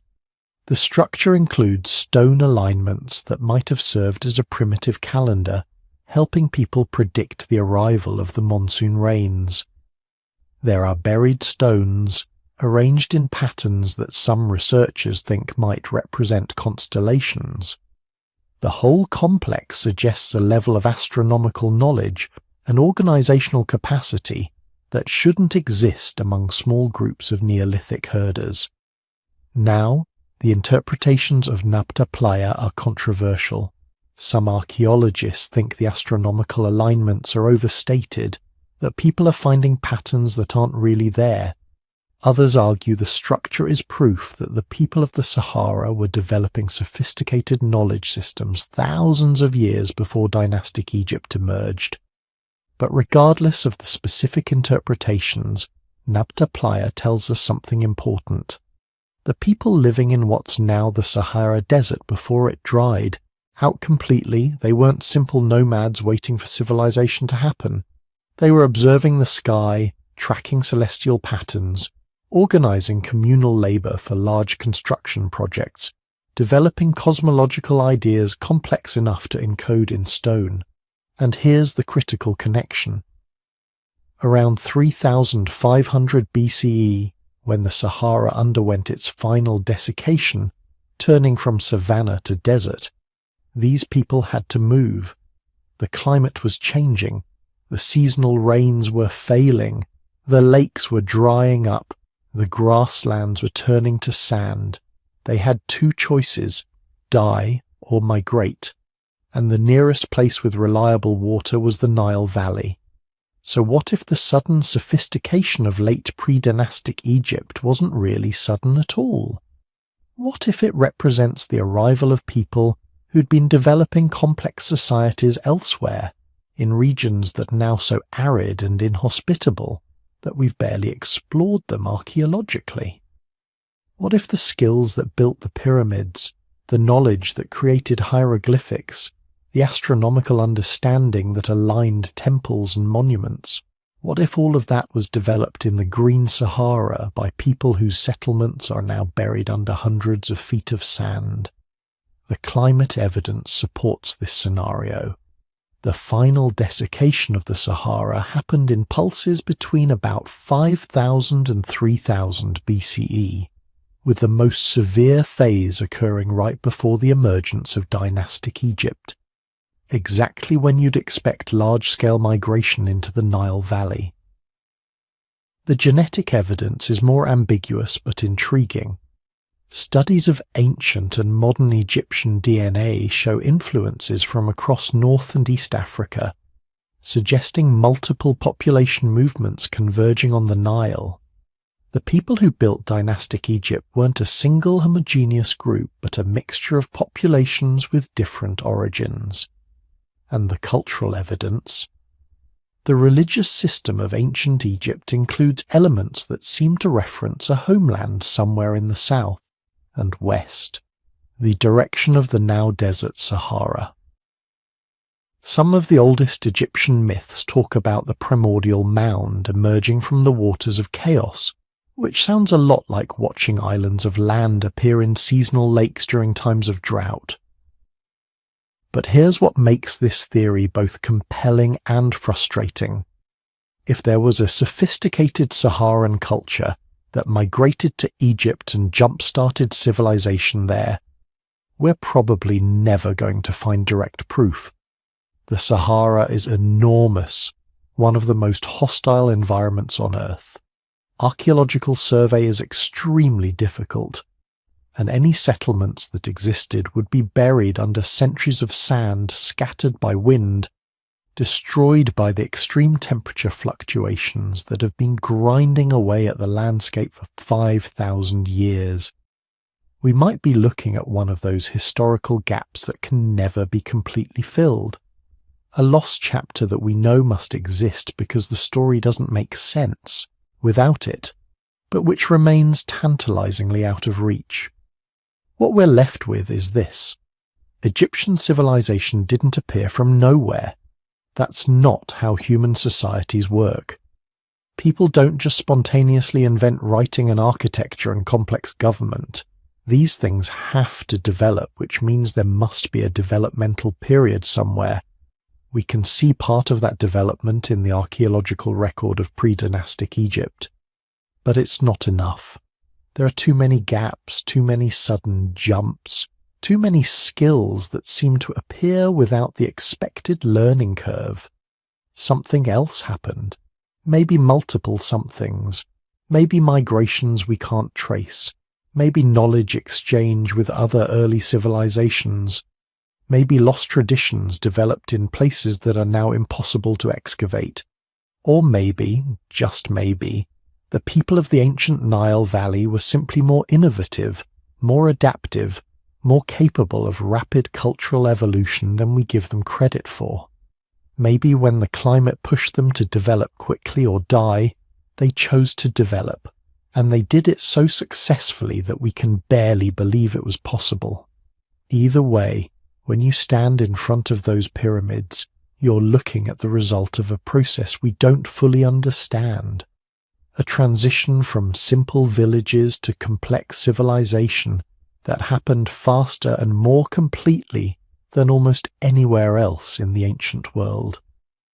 The pre-dynastic gap remains one of archaeology's most fascinating mysteries, and somewhere, buried under the sands of the Sahara or waiting to be discovered in some unexplored corner of Egypt, the missing pieces of the story are still waiting to be found. Picture this. You're a member of a thriving hunter-gatherer community 12,900 years ago. Your people have been flourishing for millennia. The Ice Age is finally ending. The glaciers have been retreating for 7,000 years. Temperatures are warming, sea levels are rising, and life is getting easier. Your ancestors learned to hunt megafauna, to process wild grains, to build permanent structures. Some of your settlements have hundreds of people. You have trade networks stretching hundreds of miles. You're creating art, practicing astronomy, building monuments. You're on the verge of something big. Maybe agriculture, maybe cities, maybe writing. And then, in the span of a single human lifetime, everything goes to hell. The change starts subtly. Colder winters, shorter summers, but within a generation something unprecedented happens. The global climate doesn't just cool, it collapses. Temperatures plummet back to full glacial conditions, not over thousands of years like they should, but over decades. The glaciers that have been retreating for 7,000 years suddenly surge forward again. Forests die. Grasslands become tundra. The megafauna you've been hunting for millennia start going extinct, not just in one place, but everywhere. Mammoths, mastodons, giant sloths, saber-toothed cats, cave bears, all disappearing within a few centuries. Your settlements, the permanent villages your people have been building for generations, they become unsustainable. The food isn't there anymore. The herds are gone. The wild grain fields have failed. People are starving. Some groups try to migrate, looking for refuges that haven't been hit as hard. Others try to adapt, to survive on whatever resources remain. Many fail. The archaeological record from this period shows a dramatic population collapse. Not 1,280 people like the ancient bottleneck, but still catastrophic. Cultures that had been flourishing for thousands of years simply vanish from the record. Their settlements abandoned, their tool traditions discontinued, their knowledge lost. This wasn't a myth. This wasn't speculation. This was the Younger Dryas, and it lasted for 1,300 years. Now here's where it gets really interesting. Before the Younger Dryas, during what archaeologists call the Alarud period, humans weren't just surviving, they were thriving. The evidence from this time suggests societies far more sophisticated than we used to think possible for hunter-gatherers. Take the Natufian culture of the Levant. These people were building permanent stone structures 15,000 years ago. Not temporary camps, but year-round villages with mortared walls, plastered floors and storage facilities. They were harvesting wild grains so systematically that they developed specialized tools for it. Sickle blades with distinctive silica polish from cutting thousands of grain stalks. Grinding stones for processing seeds into flour. Storage pits for keeping surplus grain through the winter. They were doing everything agricultural societies do, except actually planting crops. They had achieved sedentary living through intensive foraging, and they weren't alone. In North America, the Clovis culture was thriving. Sophisticated big game hunters with a distinctive stone tool technology that shows up across the entire continent. They weren't random nomadic bands. They were organized, mobile, capable of coordinating large-scale hunts and maintaining technological traditions across thousands of miles. In Europe, Magdalenian hunter-gatherers were creating cave art so sophisticated it wouldn't be matched for 10,000 years. The paintings at Lascaux, Altamira, Chauvet, these aren't crude stick figures. They're dynamic, naturalistic depictions of animals showing knowledge of perspective, motion, anatomy. The people creating this art had leisure time, specialized artists, complex symbolic systems. They had culture in every meaningful sense of the word. Then the Younger Dryas hit, and most of it disappeared, but some structures survived, and these structures are forcing us to completely rethink what we thought we knew about civilization. Göbekli Tepe in southeastern Turkey. When it was discovered in the 1990s, it broke archaeology. The site is 11,600 years old. That puts it right at the end of the Younger Dryas, before the invention of agriculture, before pottery, before settled civilization as we understand it. But it's not a simple settlement. It's a monumental complex of massive T-shaped pillars, some weighing 20 tons, arranged in circular enclosures and covered with intricate carvings of animals, abstract symbols, and human figures. Building this required coordinating hundreds of workers, quarrying limestone, moving massive blocks without wheels or draft animals, carving detailed reliefs with stone tools. This isn't what hunter-gatherers were supposed to be capable of. According to the old model, you need agriculture first, then surplus food, then specialized labor, then monumental architecture. But Göbekli Tepe has it backwards. The monuments came first. The people who built it were still hunting gazelles and gathering wild plants. They hadn't invented agriculture yet. Or had they? Because here's the thing. Göbekli Tepe didn't appear out of nowhere.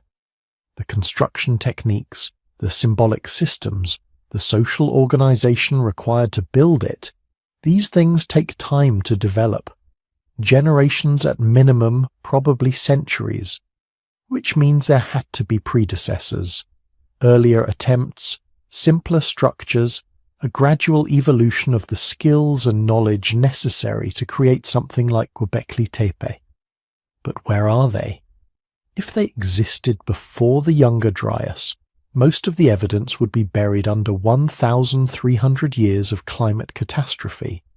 Sites abandoned, structures collapsed, organic materials decomposed, and that's just the sites on land. Let's talk about sea levels. At the height of the last ice age, sea levels were 400 feet lower than today. That's a 40-story building worth of water locked up in glaciers. The coastlines looked completely different. What's now underwater continental shelf was dry land. Millions of square miles of habitable territory that humans would have occupied. And here's the thing about coastlines. They're prime real estate, rich in resources, moderate in climate, easy to travel along. If advanced hunter-gatherer societies existed before the Younger Dryas, they would have been concentrated on coastlines. And when the Ice Age ended, when sea levels rose those 400 feet over several thousand years, all those coastal settlements would have been inundated. Their structures flooded, their artifacts scattered, their evidence erased. We've lost an entire world beneath the waves. This raises an uncomfortable question. How advanced were these lost coastal cultures? The standard model says they were hunter-gatherers, maybe complex hunter-gatherers, but still fundamentally primitive. But what if they weren't? What if some groups had developed technologies we don't expect? Sophisticated astronomy, advanced mathematics, early metallurgy. The knowledge would have been there. These people had the same brain capacity we do. They'd been refining survival skills for hundreds of thousands of years. They had thousands of years of relative stability before the Younger Dryas. Why wouldn't they innovate?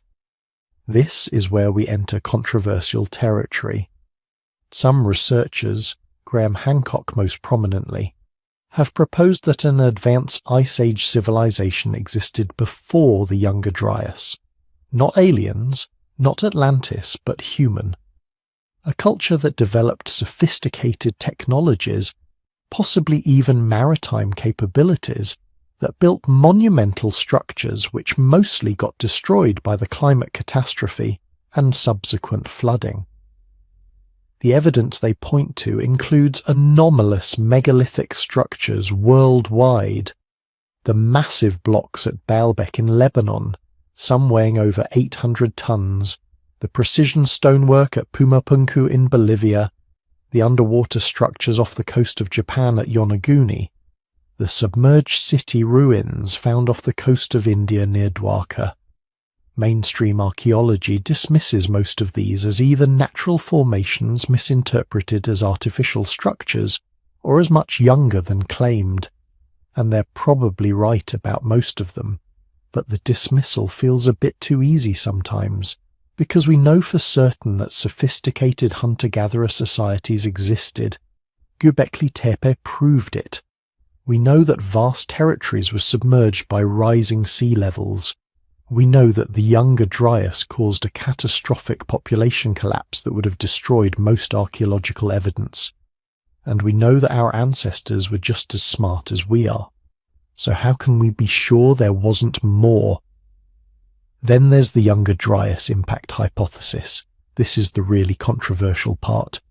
Some scientists have proposed that the sudden onset of the Younger Dryas wasn't caused by normal climate fluctuations, but by a cosmic impact. A comet or asteroid breaking up in the atmosphere and exploding over the ice sheets, causing immediate catastrophic cooling.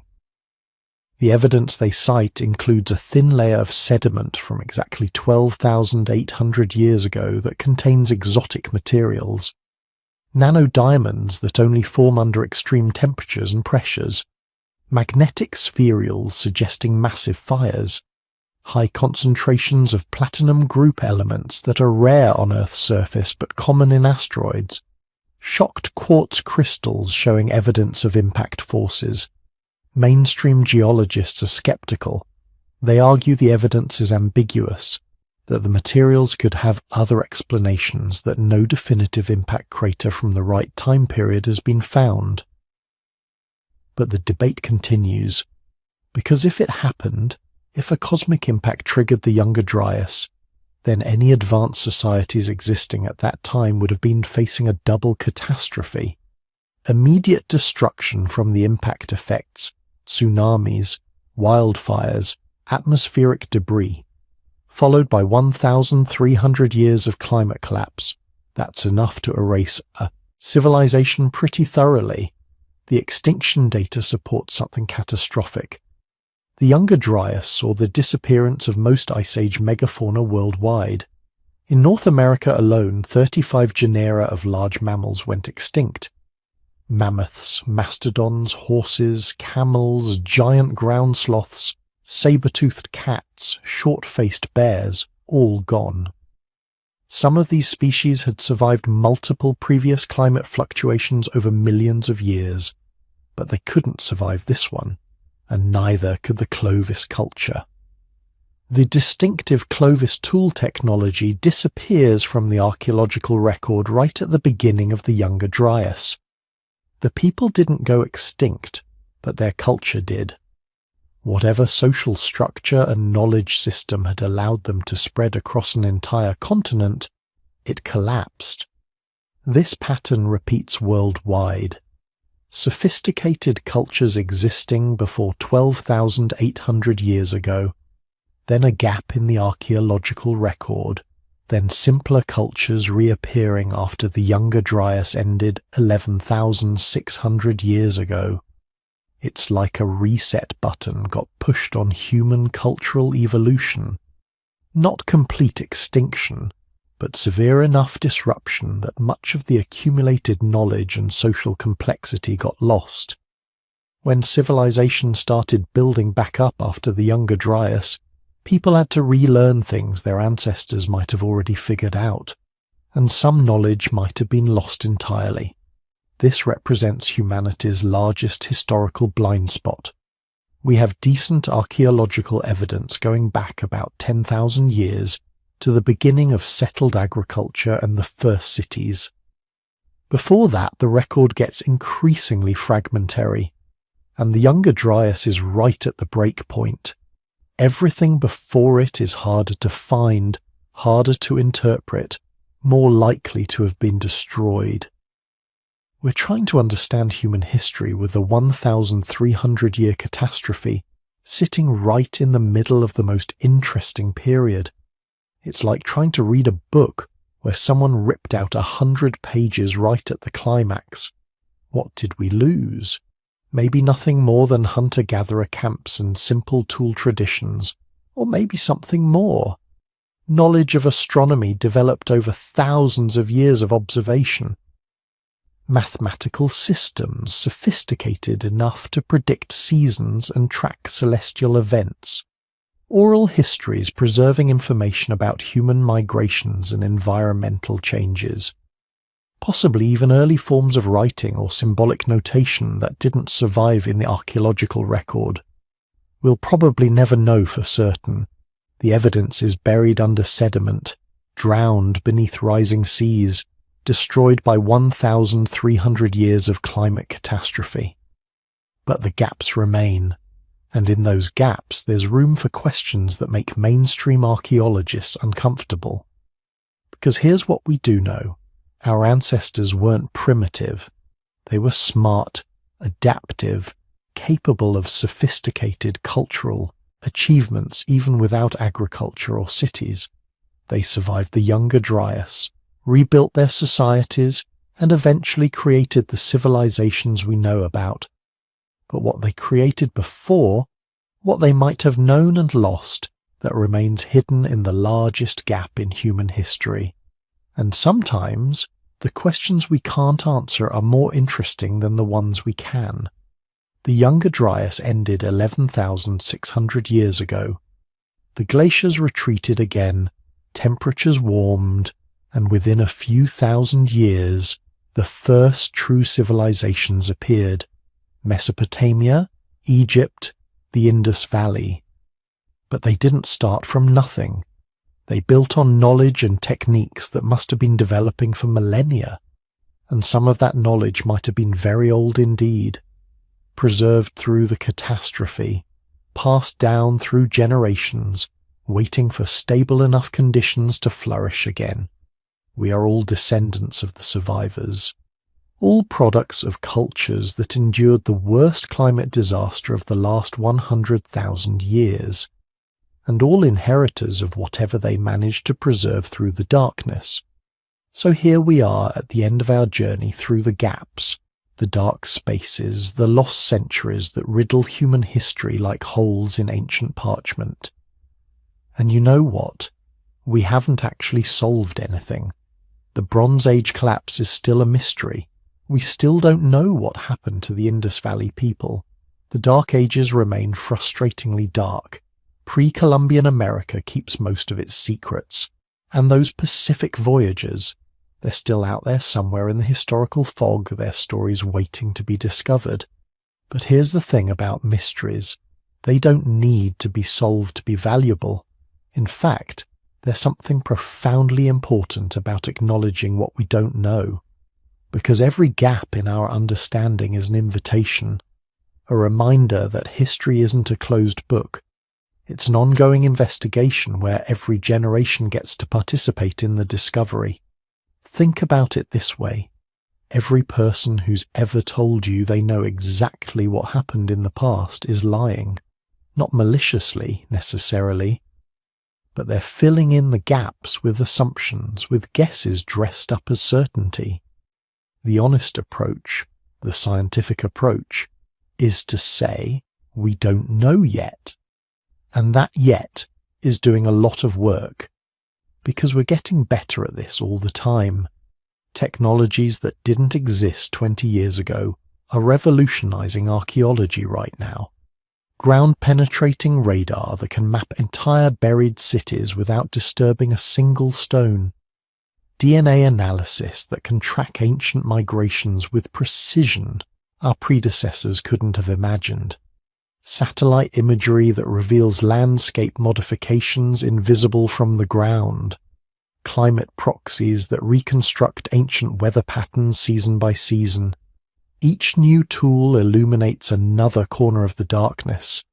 Just in the last few years, we've discovered entire civilizations that nobody knew existed. The LIDAR surveys in the Amazon revealed massive settlements where scholars had assumed only scattered tribes lived. Deep-sea exploration found shipwrecks that rewrote our understanding of ancient trade networks. Ice core analysis pushed back the dates for human activity in the Americas by thousands of years. Every single one of these discoveries required rewriting the textbooks, admitting that what we thought we knew was incomplete, and that's going to keep happening. Someone listening to this right now, maybe you, might be the one who makes the next big discovery. Not necessarily by finding some lost artifact in a dramatic excavation. Maybe by asking a question nobody else thought to ask. Maybe by applying a new technology to an old problem. Maybe by looking at familiar evidence from an unfamiliar angle and seeing patterns everyone else missed. Because the gaps aren't obstacles, they're opportunities. Every blank space in the historical record is a chance for future researchers to make their mark. Every unsolved mystery is a puzzle waiting for someone clever enough, patient enough, curious enough to piece it together. The lost epochs aren't lost forever. They're just lost for now. And there's something comforting about that, isn't there? In a world that often feels completely mapped, totally explored, with no frontiers left to discover, history reminds us that mystery still exists, that wonder is still possible, that we're still at the beginning of understanding our own story as a species. We've been around for hundreds of thousands of years, and we've only figured out tiny fragments of our own past. The rest is waiting. So what should you take away from all this? Maybe just the reminder that certainty is overrated, that the most interesting questions are the ones we can't answer yet, that every generation stands on the shoulders of the previous one, seeing a little further into the darkness, and that your role in this ongoing investigation matters, whether you're a professional archaeologist or just someone who finds this stuff fascinating at 2 a.m. Your curiosity contributes to the collective effort to understand where we came from. If you've made it this far, if these mysteries have captured your imagination even a little bit, do me a favor. Leave a comment and let me know where you're listening from. Are you in the Americas, on land where lost civilizations once thrived? In Europe, where the Dark Ages cast their shadow? Somewhere in Africa, where so much of our deepest history remains unwritten, or out in the Pacific on islands reached by voyagers whose names we've forgotten? Your location is part of the story too, part of this ongoing human saga we're all trying to understand. Hit that like button if you enjoyed pondering these mysteries with me. Subscribe if you want to explore more of history's dark corners together, because there are always more gaps to investigate, more lost epochs to illuminate, more shadows between the known chapters of our story. And if you're drifting off to sleep right now, let these mysteries follow you into your dreams. Imagine those Bronze Age cities in their final moments. Picture the Pacific navigators reading the stars.